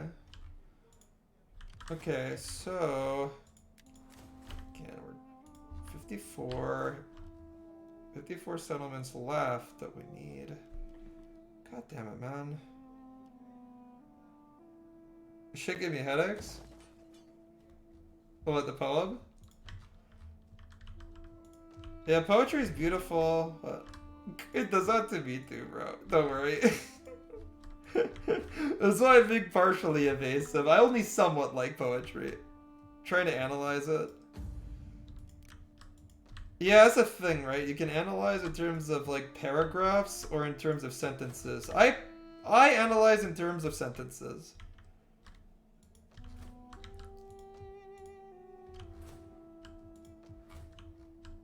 I don't feel like I can enjoy it if I try to go too deep into it. You had a question? What was your question? I thought that you just said that anarchists are stupid, which I tend to agree with that, to be honest. And yeah, I mean, they do tend to be from their, you know, dictate morality from their ivory tower, because at the end of the day, most anarchists grew up not in the village, but in the city with, you know, lots of money. Anarchists did, you know, it was the hobby of the wealthy for the most part. Okay, what was the question? Let me read it on my phone where I have my chat. Oh, did you use it? No, of course not. I was doing, well, I mean, I don't think you believe I did. I think that you're just joking, but of course not, man. I did my presentation on this Russian anarchist group called Narodnaya Voya. They killed Tsar Alexander II. Okay, the Romans retook a part of Africa. Fuck. Fapsos. I mean, look, the Romans have navy powers that I just don't have. It's quite an issue. It's quite a problem for me. You got to go in 5 minutes? Alright. I mean, thanks for watching for how long you did, dude. It's awesome. We're going back to small communities, but it has a lot of flaws. I mean, it has an immense amount of flaws. An incalculable amount of flaws. The whole idea is one big flaw. I mean, the thing is that how could you create an anarchist civilization that's completely based upon local governments and have it survive in the late 1800s when Europe was just one big massive empires? You don't. The Hungarians, the British, the French, the Germans, the Ottomans, they would take over instantaneously, take advantage of the anarchy and just subvert the whole project. And now you would just have another autocrat ruling over you, just one that's not ethnically even related to you. It would make no sense. Besides that, they thought that assassinating the Tsar would jumpstart some sort of revolution because they thought, okay, like they had this weird belief that the peasants were naturally revolutionary. But like, come on, dude, like they're not naturally revolutionary. If they were, then there would have been a greater history of revolutions in the history of Russia. Yes, there were some. I covered them in my presentation. There was like a famous Cossack rebellion in the 1700s, the Pugachev rebellion. Of course, that was in one specific region with the Cossack people, which were ethnically distinct. So that's not like all showing a whole lot about the Slavic peasants. I could say that. But like, I'm rambling here. But what I'm saying is that the peasants did not show revolutionary instincts. They were a rather timid and scared people in general. They had an immense amount of desire for stability. That was what their behavior showed. The fact that they weren't remotely revolutionary in their history for the most part. I think the only reason why, like, the Bolshevik rebellion managed to succeed in general is because World War I hit Russia so friggin' hard. Yeah, pretty much.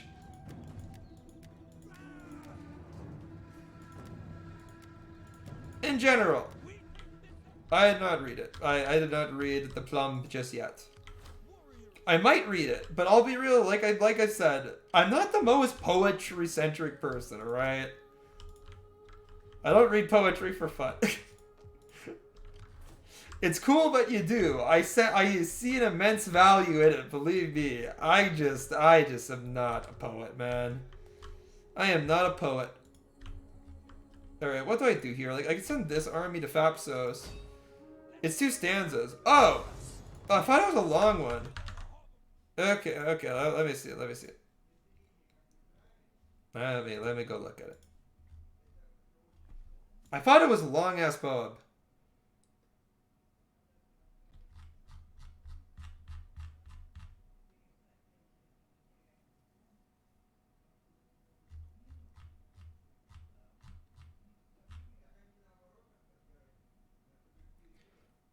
Let coffins sleep like flowers, funeral garments. I was alone at the burial, alone with the wind, and the screech of lead reefs. My lead love also slept on lead flowers. I began to call out. I was alone by the corpse, cold. Lead wings hung down.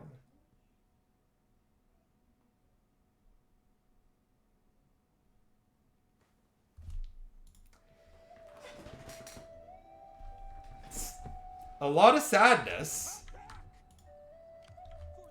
Sounds really stupid in English, bro. I was about to be like, cool, but then I'm like, bro, it sounds so dumb in English. It doesn't sound good. It sounds so bad in English. Maybe you should translate it. I don't know, man. I don't think that's a very good... translation. You know, it seems like a very literal translation, but doesn't really capture the essence of the poem, yeah?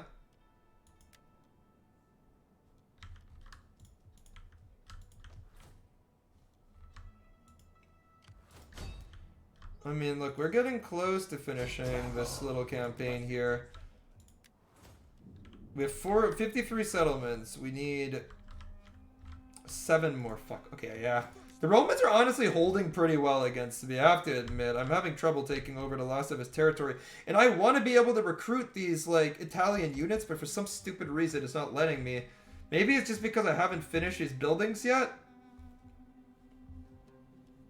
Hard to capture what he was writing. He was on shrooms.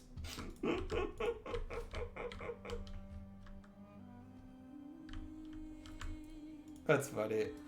Wait, this, if I play this out, I mean, I just simply win.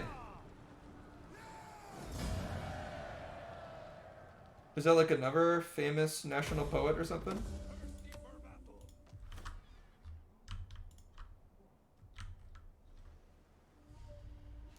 Certified mushroom. You know what? If anybody was gonna do drugs and write poems, I could totally believe that it's a guy on mushrooms, you know?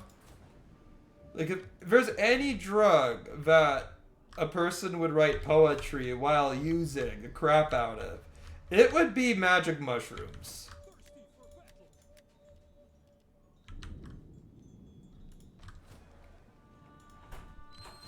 It would be shrooms. Okay, let's see if we can go... I mean, okay, so we take this settlement next. Bro, I just need to be able to...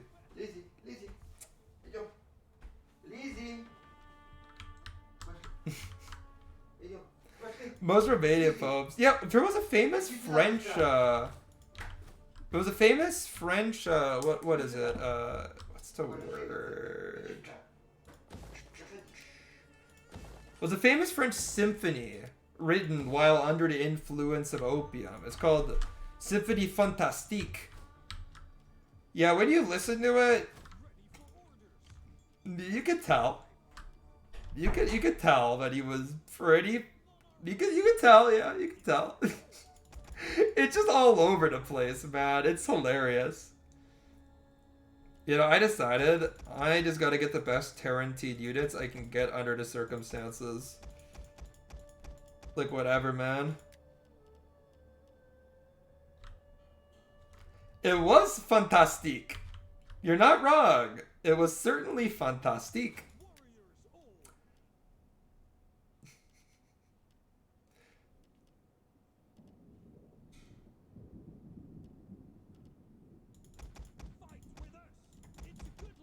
That is true. It was fantastique.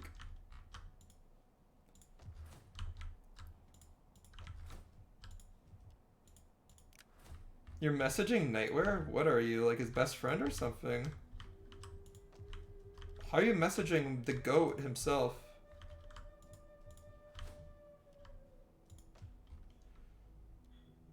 I don't know where Nightwear is from.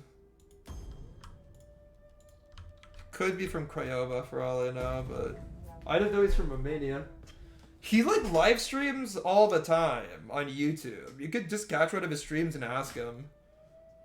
He doesn't have like a crap load of viewers, so you'd probably answer if you're like persistent enough.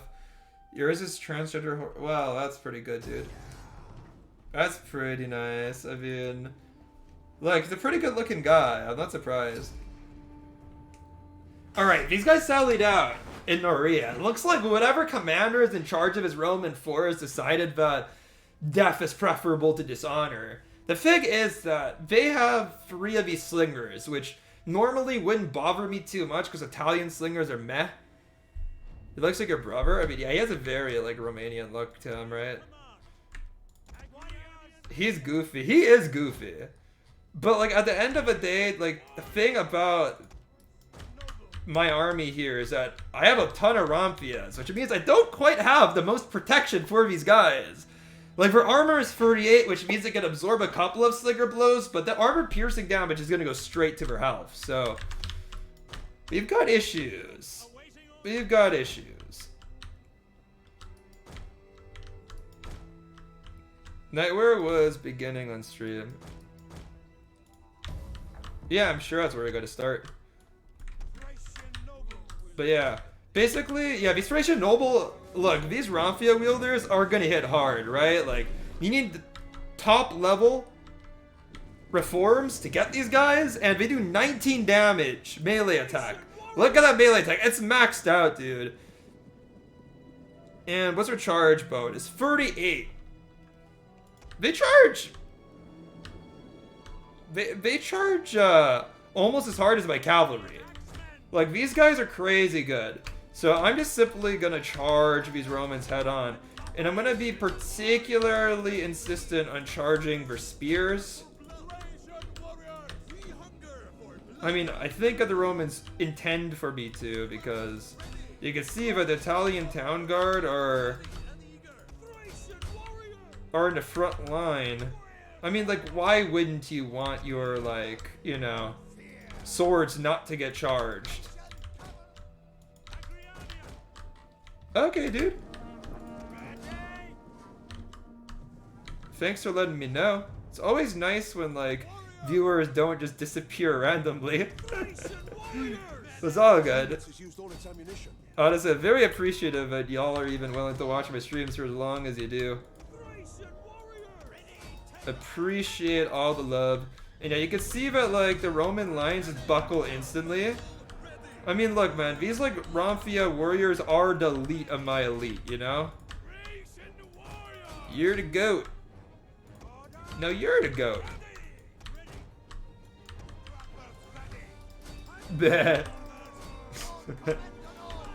Yeah, these Romans are literally just buckling, dude. It's not a surprise, right? Like, this is just a garrison after all.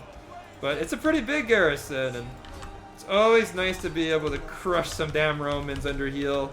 Especially using the traditional, you know, Thracian weapons, right? The Ramphias, always nice to show these damn Romans their helmets, their shields are inadequate to stop the blows of my two-handed blades.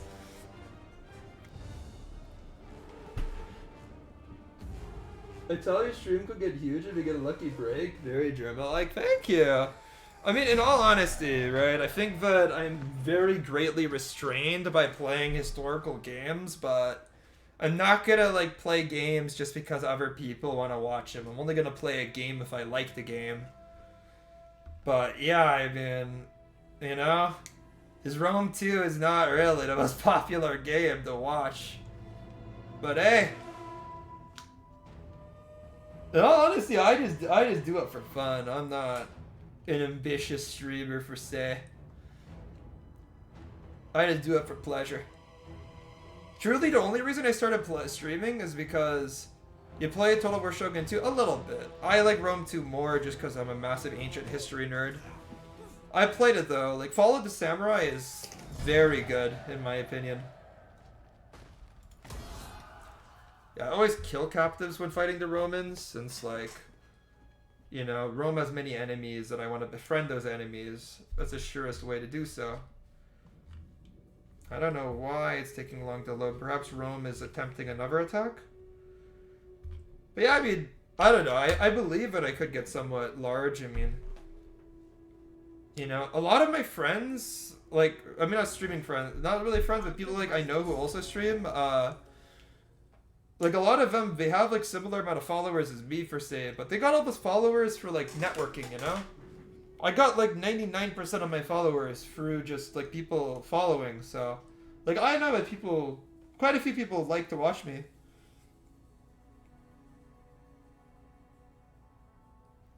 Think about Fall of the Samurai, Napoleon, or Warhammer 3. Demons judging the peasants. You have Empire? I really liked Empire, but not like any way of playing Empire, because if you just played a base game, it's shit because it's so glitchy. But if you play, what is it called? Darth Mod, you can get that to download.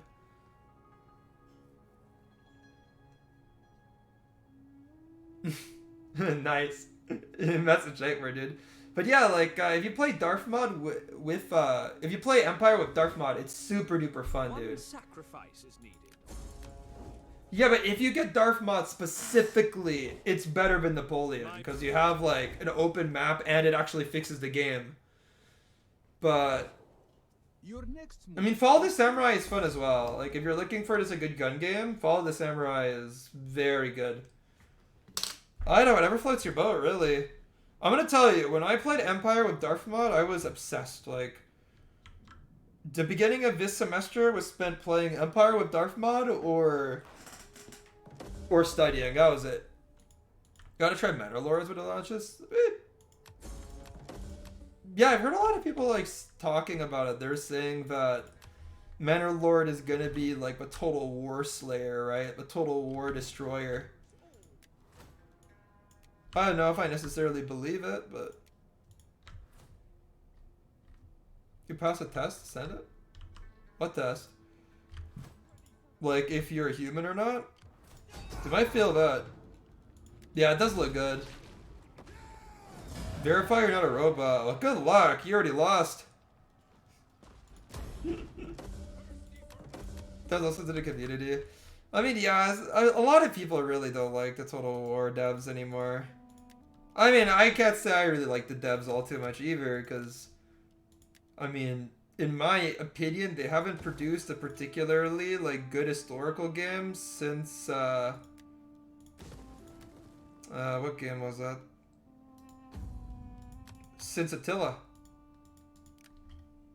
That was the last time they produced a game, but I was, like, super interested in buying myself, so. Yeah, I'm not really the biggest fan of the Total War devs either. Ready for orders. Since Shogun 2, I mean, I can't say since Shogun 2 because I love this game, and this game was after Shogun 2, right? I mean, I'm not saying Warhammer is even like a bad game. I just don't give a shit about it. That's the thing, right? It's not a bad game. I just don't play it, so it didn't put a tingle in my dingle. We'll say that. It didn't make me all too excited. So I just don't care about Warhammer. Get moving. Ready for orders. And even though like I have plenty of friends that play that game, I don't know. Warhammer just stupid. I mean, look, like I could totally understand why it's fun. I mean, it just looks like a fun game to play when I see people play it, but I just can't get into. I can't get into a game unless I care about the setting. Like I can't get into a Total War game if I don't care about the setting. The setting is so important to me in my enjoyment of like a Total War game. Yeah. Yeah, I mean, I can understand why anyone would play it, really. I can understand why anybody would play Warhammer. Like, it looks like a fun game, like I said, just, you know. The fact that I haven't, like, gotten any of them yet just means I don't think I'm gonna get any of them. Unless I just, like, randomly get into the lore, but I haven't been into any fantasy franchise for way too long. I just don't think it's for me. Let's see. I mean, look, the Roman garrison's supposedly better. I don't understand how. These Macedonian units that must have, like, recruited really must suck if they're losing to a Roman garrison. Oh, shit. Not this. Okay, well, I have to wait an extra turn to attack Genua, then. I could try to give you the first game. Got 2 copies of it? I mean, that is quite generous. Only reason why I hesitate to accept this offer is purely because I don't think I'm gonna play it. I don't think I'm gonna play Warhammer or anything. I don't know if, like, it's really worth it just to have it sit in my library. Hey man, like once I get my Discord running, you're gonna join that, right? So let me just think about it, and if I want it, I'll hit you up, right? I don't know, can you send a game if you have like extra copies of it? Okay, I'm gonna play this battle for sure. Don't get me wrong, I'm gonna play this battle. Okay, I have a lot of...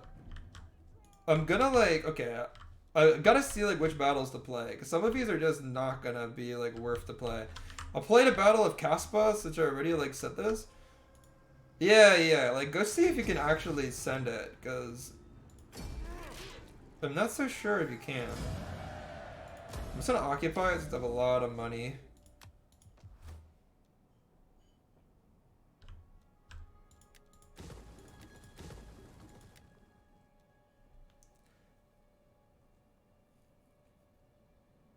Damn, dude. That is Omegle, though. That is Omegle in a nutshell.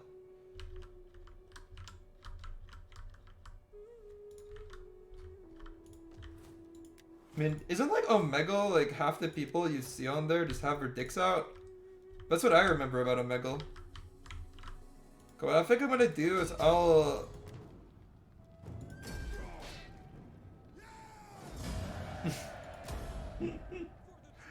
Yeah. You never run into a flusher? When I used to go on Omegle, well, I mean, I didn't really go all that many times, but when I went on there, like when I was a young'un, so I haven't been on there for like a really long time. But don't forget, Omegle is quite old, right? Like I remember going on there when I was in high school and stuff, like years ago, right? I just remember a lot of people with their dicks out. That's what I remember. A lot of people, man. Only into a girl for revealing shirt advertising her services. Well, what services could those possibly be? The oldest profession, perhaps. You know, I know what you mean, obviously. OnlyFans girl, right? Yeah, let's see if I can win this one. We both have 4 skirmishers, but I have the Cretan archers while they have Italian slingers. And my Cretan archers should be quite better. I also have cavalry, and they have none. They have spearmen that counter my cavalry, so I need to keep them away from the spears in long-term combat. Meanwhile, they have greater flexibility of arms because of their swords. I have a lot of pikes. A lot of pikes. So if I get them on the front of my pikes and a good phalanx, I could beat them. But, of course, counter what? The counter would simply be them flanking my pikes, so I should just get right in close to the settlement as soon as I can. Hold a nice choke point against them. The colonist pikes are somewhat better than the Macedonians I recruited. I assume it's just because these Macedonians don't really want to fight for me. Just gonna look at like a difference here. I mean, they look very similarly armed. They both have the linothorax armor. Yeah. I mean, they honestly look like almost the same unit, just the stats are worse on the Macedonian pikes. Okay, my strategy is going to be quite simple here, actually. Screen with cavalry. I'm just going to run in with cav and try to keep the enemy from advancing out of their settlement so my pikes can deploy properly. And that's really it. I mean, I need my pikes to occupy this choke point right here as quickly as I can. Just get in there.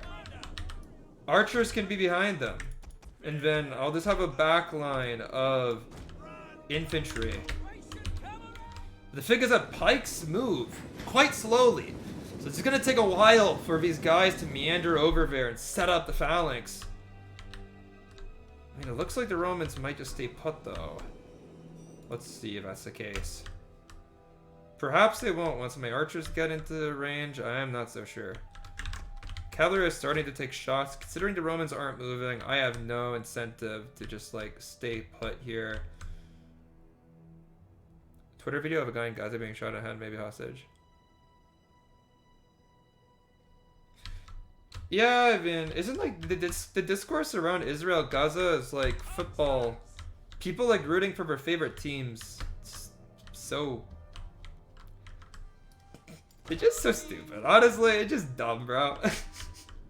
It's like the way people talk about it. It's just like, I can't. In my my university classes, I just can't talk about it with people. For the most part, it's just so shitty.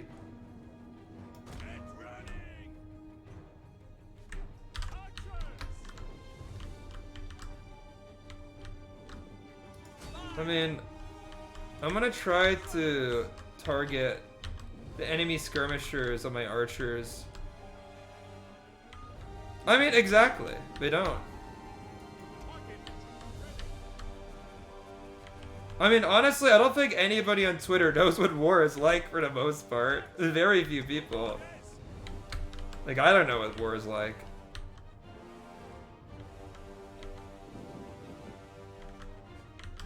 I mean, that's the thing. That's why we can't easily come to conclusions about what's going on there. Okay, my Macedonian pikemen, they got deployed into position. They're not really in the best shape, though. They lost quite a few men to javelins and to the initial push of the swords before they could form up. Sometimes it's pretty clear is better now, with exception. Well, to an extent that's true. However, don't forget that not every single action taken in wartime is deliberate, right? There's a certain degree of chaos, which also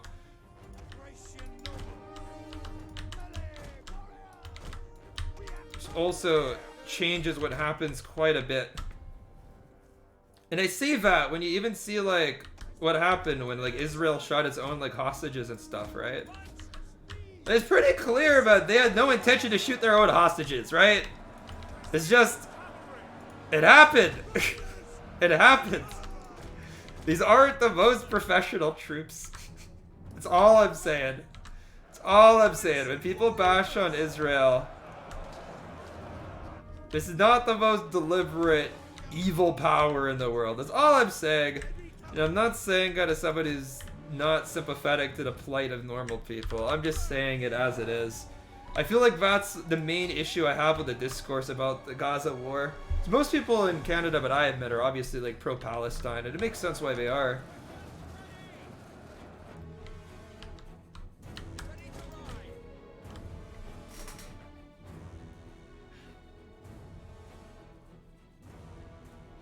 Oh, Israel shot like 2 of its own hostages. But by that I mean 2 Israelis taken by Hamas, because they didn't quite realize what the fuck was going on.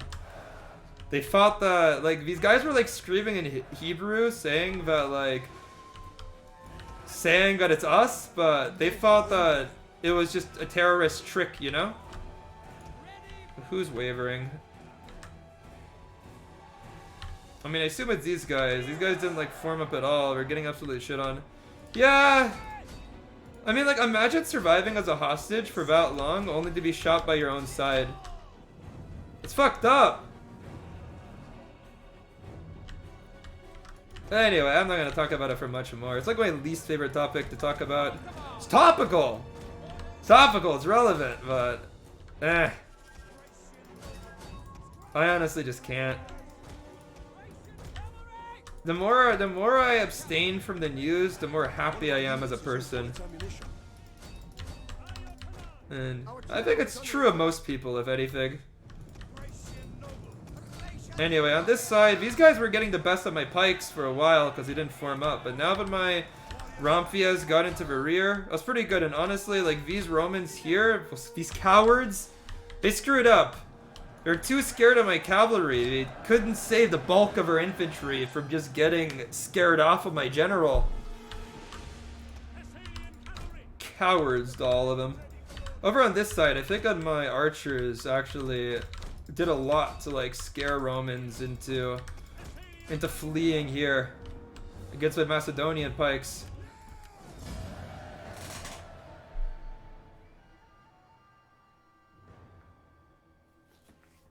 I don't think people take into account that if your own country was attacked in the fashion that Israel was attacked, you would probably also be pretty harsh in your attack. On the other hand, Israel is a you know, it's an industrialized, militaristic country, but has absolute advantages against any Palestinian government. So they kind of have the freedom to inflict massive casualties without expecting many in return in like an organized war, which now Gaza is an organized war. So there's ethical issues of that. And that's kind of like the two sides of the coin that I see it. There's also the more simple things, which are like, I support Gaza because I'm a Muslim, or I support Israel because I'm a Jew, or, you know, there's both sides as well. But, you know, I don't think that those are even really worthy of consideration, because they just make sense when you say them out loud, right? The US vetoed a ceasefire on Israel. Yeah, I mean, you know, honestly, I'm just gonna auto-resolve this one. It's like, I'm so tired of fighting these Roman garrisons. Also, we're like one settlement away from having enough for the win condition. I think it's time for me to start spamming shitty levies so I can try to win this campaign. Because I wanna just, you know, get it. I wanna get that bread, dude.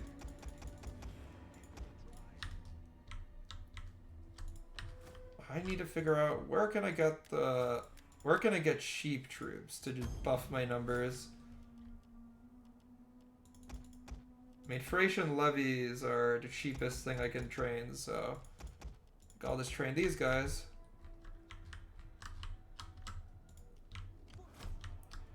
Are these full armies? Yes, they are.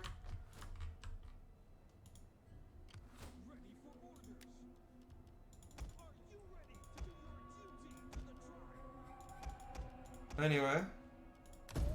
But yeah, I don't know. So those are the two sides of the coin that I see when it comes to like people's opinions on that conflict. But you know, I think like the two sides I've seen were like some people are like I do not care about civilian casualties in Gaza because Israel deserves the right to defend itself. That opinion's pretty brain dead, and then the other side of the coin when people are like Israel is basically like doing Hitler. That's also pretty brain dead too. It's all pretty brain dead. It's just, man, people really just talk about the conflict in like the worst ways that I've seen.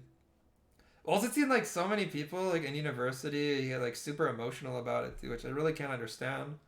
It's like I have family that lives in that country, right? I have a country that lives in the south of Israel. I'm not like super close with my family, but like, I have family there. And, like, I don't analyze it with, like, tears running down my face. And there's people with tears running down their face and they don't know anybody from that area. They don't have anybody there. It's so weird to me, personally. Maybe I'm heartless, I don't know, but I don't look at some war in a distant place and look at civilian casualties and start crying. I don't know, man. I don't know. I stay away from it because this stuff makes me angry more than anything else. And I like to talk about it with like you guys, because you guys are just like chill, but holy crap. Some people are not. Some people are crazy. Alright, well, we're getting one more settlement that we need to capture, and then apparently that's it. I don't know, maybe even a military ally could capture it. Okay. Carthaginian merchant. Slain in your hands? Rebellion. I mean, yeah, we just captured this settlement. It makes sense why there would be a rebellion. Okay, we need one more settlement. We need 22 more units. 22 more units, boys. That's not impossible. Nightmare is still gambling. Nightmare. I don't think that he's actually gambling his own money. I'm gonna be real with you. I think that he's just gambling with the casino's money and they're just using him to advertise, you know? You know what I mean? You know what I mean by that? Okay, he got a casino money, yeah. But do you think about diplomacy at Rome too? That's alright. I mean, you can make alliances of other factions, and those alliances can be quite meaningful. The flip side of diplomacy is that it's kind of like a buy your way into things. I think it's good enough. Keeps me engaged. I like diplomacy in Rome too. Don't have much else to say about it though. You know what? I could easily capture Genoa here. Even that'll be settlement 60. So now we just need to hold it. We just need to hold on to my 60 settlements. And I need to have enough troops to win. And I don't think I'll get there next turn with the amount I'm recruiting right now. So I have what? 1, 2, 3, 4, 5, 6 recruiting in Egypt. In Thrace I have 6 more. 1, 2, 3, 4, 5, 6. And over here I have 4. So together that is 16. And I need 22 more to win. So, I mean, honestly, I just need to create some... Okay. I don't think I can win this turn, actually. Oh, no, I made it in Thrace. Okay, you know what? No, I don't think I can win this turn. I think I need to wait one more turn after this one. So I can only make, like, one more army, right? Say in this settlement. What is this? 1, 2, 3, 4, 5...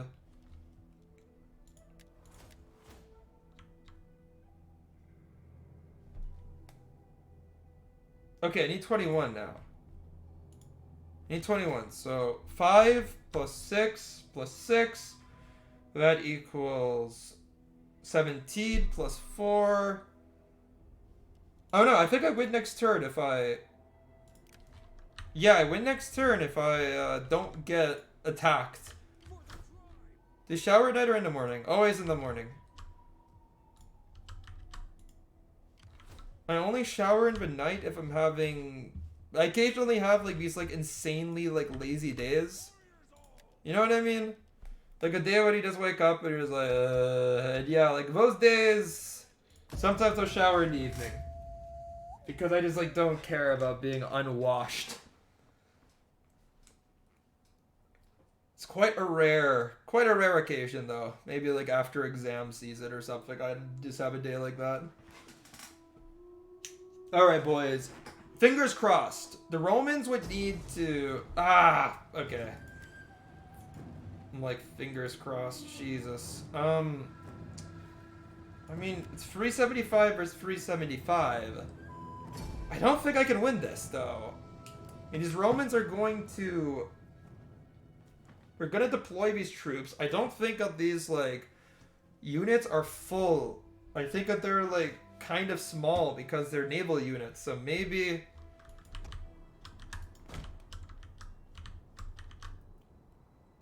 105 men per ship.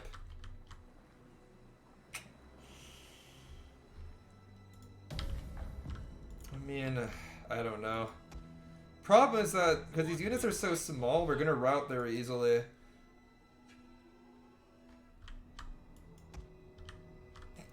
Bro, Nightware's hilarious, dude.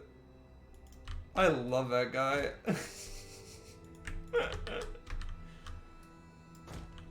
Okay, you know, I just gotta go set up a weird formation for the Romans to deal with here.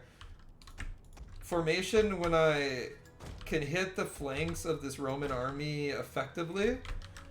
Try to cause them to rout.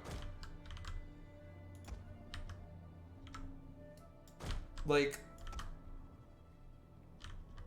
I mean, what else can I really do, right? Thracian warriors, I'm going to position them in kind of like all these different random angles so they can maybe cast their javelins into some flanks. I don't comprehend how my general is under attack. Are there like ballistas on these ships? Oh, there's ballistas on the ships. I didn't realize that there's ballistas on these ships! Oh, whatever. They're like about to drop, but I just lost some men for no damn reason. Okay, come on. Our hidden units have been discovered. Oh crap. I didn't realize that these slingers were such short range. Crap. I mean, look, no, it makes sense why there'd be ballistas on them. Like, These type of ships would have ballistas on them, believe me. But in vanilla, they wouldn't have ballistas. That's all I'm gonna say. In vanilla, they would have no ballistas. Yeah, here we go. At least we can return fire with some much lower damage projectiles, you know? Right into the flank. Nice! We already killed one of these damn Romans with a rock. With a well-aimed rock. Yeah, these local slingers are just gonna have to have at it. I mean, I don't mind if they just take this ammunition. It'll weaken this unit somewhat. But these are veteran Marines, bro. They have insane stats. Like 13 attack, 15 melee defense, 40 armor, 63 morale. Okay, dude, like, this is like an elite unit. Capable of withstanding, like, some of my best Thracian infantry. And I'm trying to beat them with a weathered garrison. There is no way in hell that I'm winning this.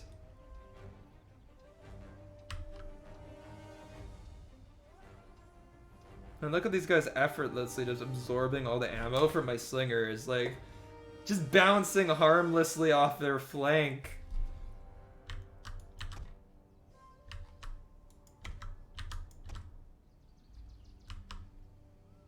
The men are wavering. They are shit. No match. Oh yeah, no match at all. Easy wins. Easy wins.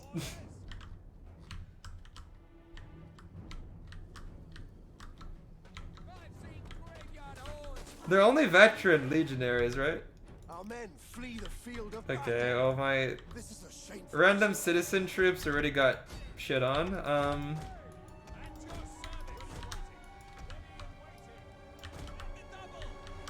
mean, here's what I hope, right? I'm gonna position these slingers over here. Oh yeah. These random Balkan peasants that are garrisoning a settlement in Africa. Now that would be a story. The Balkan are garrisoning One of our units has used all its ammunition. some random settlement in Africa. Okay, here's the plan, right? We just kill this general. I mean, come on. How can the Romans possibly act without their general? Without their beloved commander? Right, we got these slingers to hit them in the rear. We have a flank charge. I mean, come on. Perfect. My spears who are getting decimated. And this unit's still winning despite being surrounded and being shot up. You know, I don't think this is gonna happen, boys. I don't think we're winning this. God damn it. Okay, you know what? If I can't win with a triple flank, then I'm definitely gonna lose. I have some tasty race most fucking memes I will post on the Discord. Nice. That'll be good. Alright. Well, I honestly had no chance against those veteran legionaries. And like, where are these veteran legionaries to protect the Roman settlements? Where are these veteran legionaries, man? I've been slaughtering nothing but garrisoned Italian swordsmen. I've yet to face... I mean, okay, I did in a previous stream face a Roman army that was pretty damn good, and I barely managed to win, but... Man. I wish that these Romans would train bigger armies, but yeah, man, we could have won this street. We could have won the campaign right there. Could have won it. On the other hand, I don't think that there's really much that the Romans can stop me from winning the next turn anyway, so whatever. I don't think that there's much I could do. Look at this army right here in Carthage, right? I mean, they're right near Thapsos, and 4 veteran legionaries won't be able to stop a whole army from rolling over them.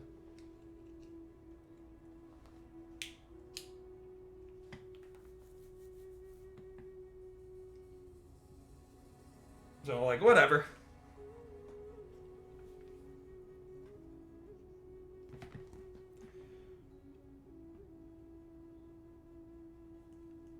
But hey, boys, I'm determined to finish this campaign this stream. I want it done with.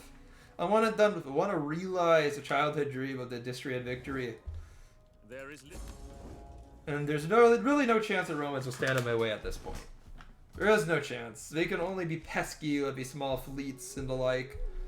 But unless I see like several full stacks roll out, and we don't seem to be doing that, then I think I'll be good. They do have armies in the north though. I saw 2 full stacks in Massilia. It's bizarre that they haven't like been more aggressive with them and tried to retake Cisalpania or northern Italy or whatever. It's really weird. But I guess the Romans always kind of roll over and die, man. I've never had Rome be like super aggressive. What the?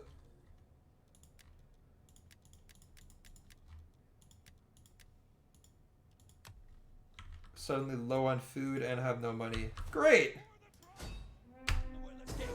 But like, whatever, we'll retake the settlement. I mean, I could see why I'd be low on money. I did just raise a shitload of troops. But there you go, to food. Food's restored. Do we have the win now? 60 settlements. Yes, we have enough units.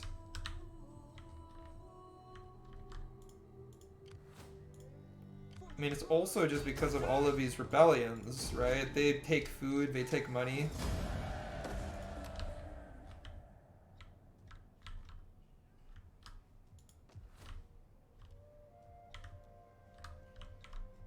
Sure. I might be gone by the time you get back, though. Just warning you. Because if all things go well, we should be winning this campaign this turn. There we have it. So...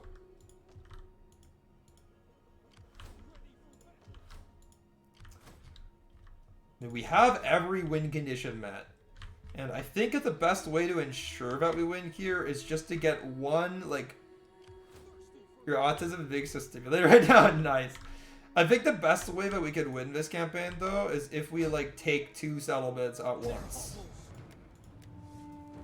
So look, then it's like the Romans have to take 2 settlements back if they wish to subvert my efforts, right? So look at this, right? This is a pretty strong Roman army. Don't get me wrong. We're gonna have ourselves a last... When the next stream?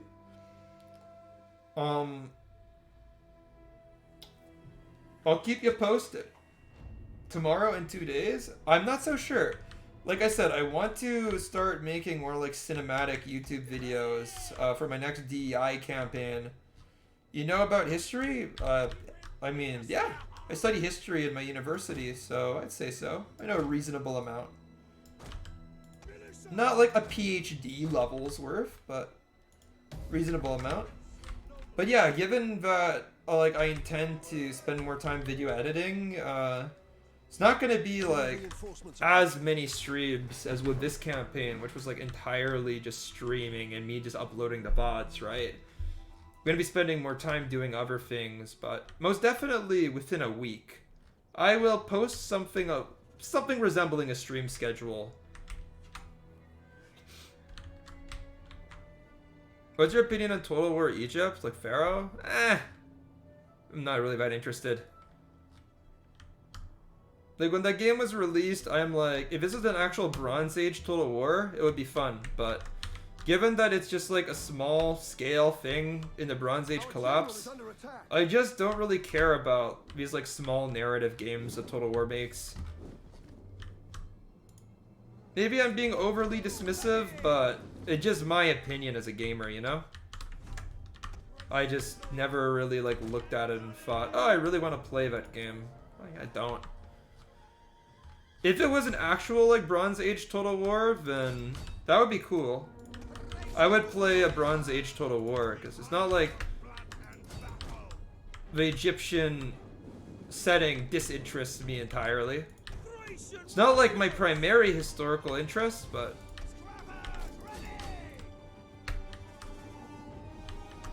I could still play it.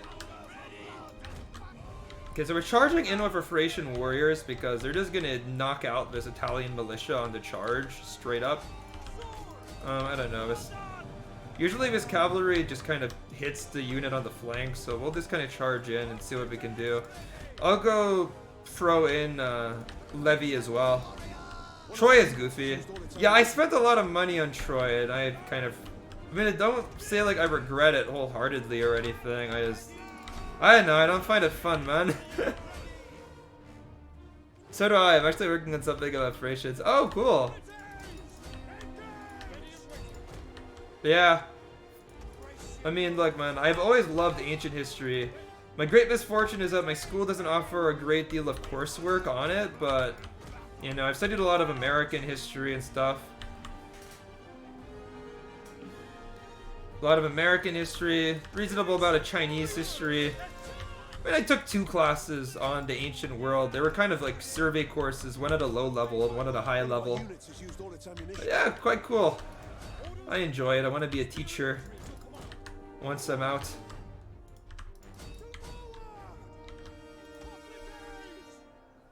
Hurt your own army.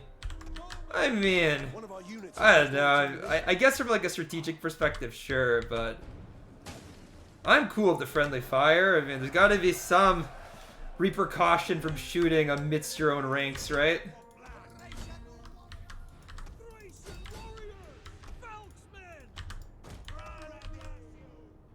Especially when these Thracian lines are so haphazard, right? They're just so chaotic.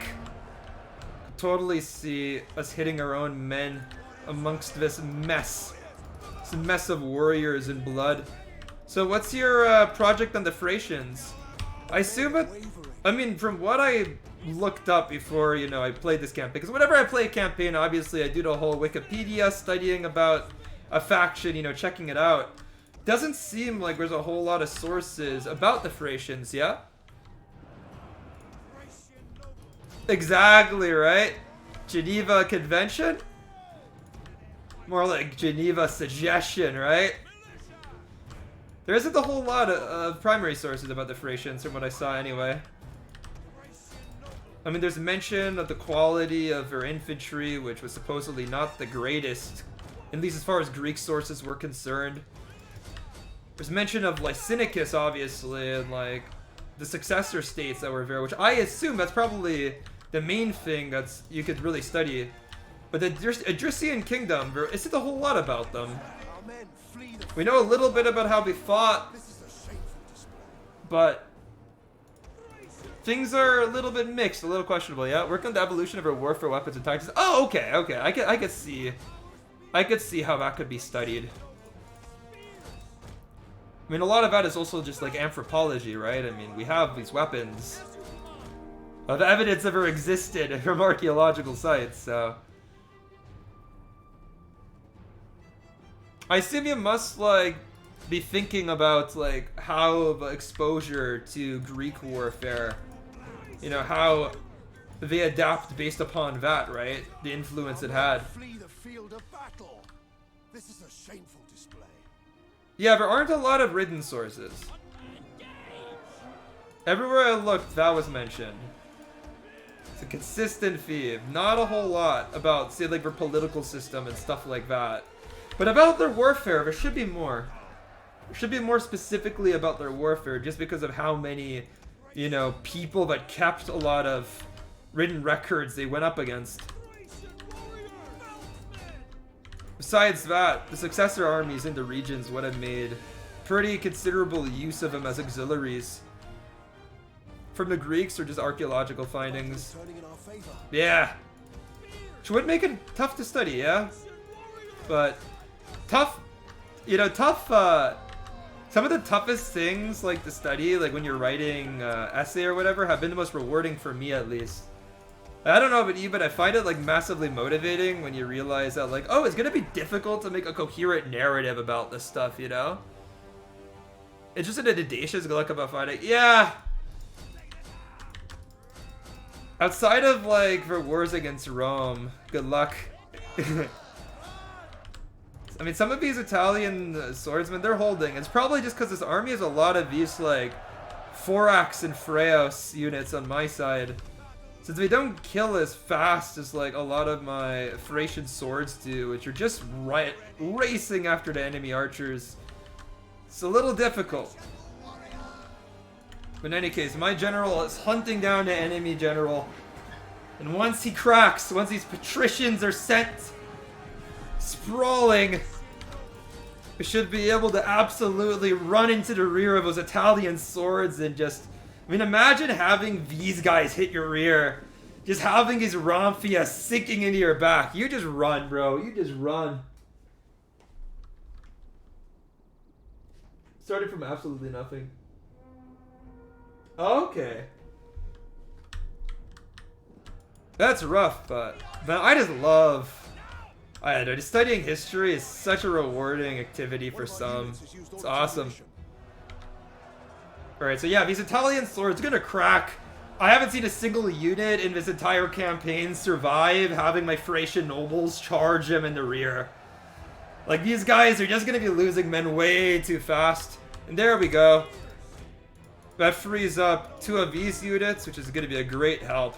Meanwhile, on this side, my late Thracian infantry should take these Italian slingers to task within a couple moments. Same thing here. We're quite blocked up here. Oh, but there you go.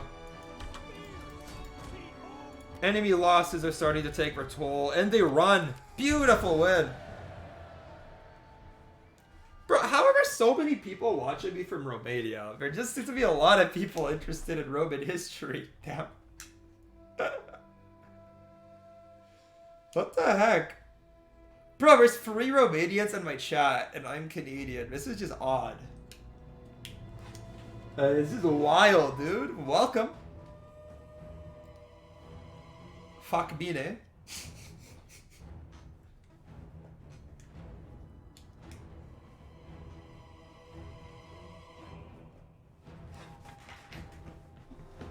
Alright. We're now 61 settlements deep. That's good.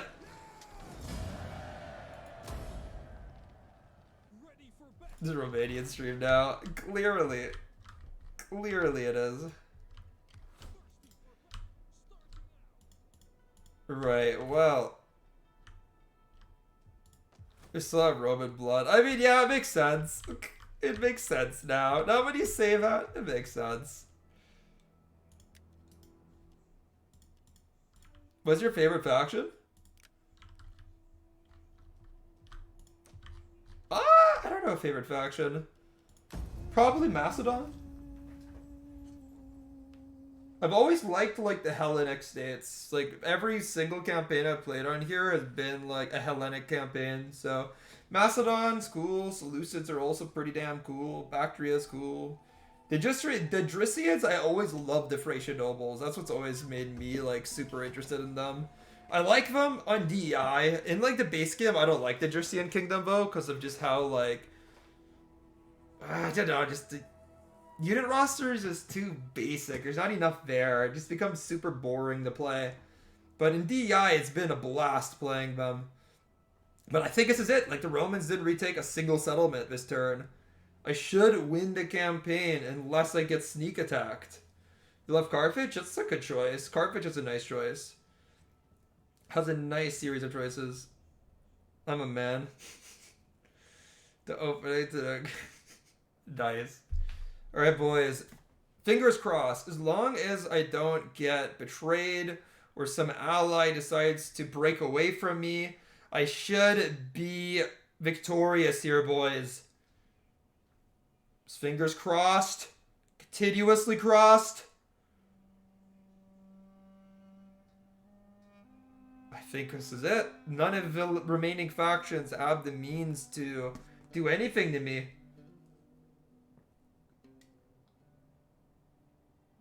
That's it. That's it. Should be winning here.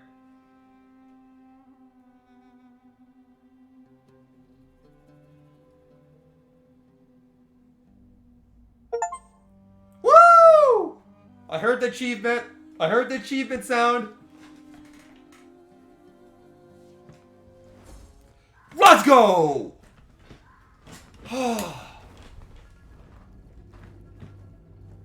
See, boys, we ambushed them. We were nothing but a barbarian rabble. Oh, we hit amongst... Okay, this is like... These are Germans. These are Thracians? What the fuck?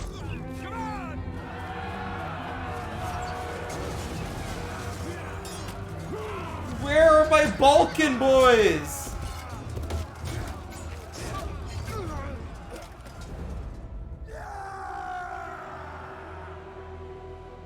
I mean, I'll take it, but that was the Arminius video, man. Finally, dude! I've wanted to do this since I was a little kid. It is goofy, bro. It's so goofy. But there we have it. The Odrysian win, dude. First unit I saw in Rome 2, but I loved, was a Thracian noble. And ever since that, I've wanted to win a campaign with them. But dude, this was a wild journey, man. We took over Dacia first, went into Sarmatia. Then we made allies of Pergamon and then crossed... Wait, no. After that, we went down and we stormed Macedon and Greece and Illyria. We took back our Thracian homeland and we conquered southern Europe in a blitzing, aggressive campaign. Once we did that, Egypt got mad at us for Athens was their ally. So we actually allied ourselves with Pergamon and crossed over into Palestine and took over this region. Eventually crossing into Egypt to conquer this. And then afterwards, our war with Rome was successful. We conquered Italy and Africa. It's quite a journey, boys. I have loved this campaign and my first win in DI. Of course, I have gotten close to winning campaigns before, but never fully. But in any case, guys, it's been an honor. It's been a pleasure. Thank you guys for watching. I will go now. My Discord link will be fixed. And I will have somewhat of a stream schedule posted. I will be honest with you, I'm going to be streaming a little less from now on. As I will be working on making cinematic YouTube videos. But I will still stream. Don't worry, there will still be streams. Just, once or twice a week max, really. But, yeah, thanks for watching, guys. And peace. Thanks for the follow, Knight. Appreciate ya. And bye.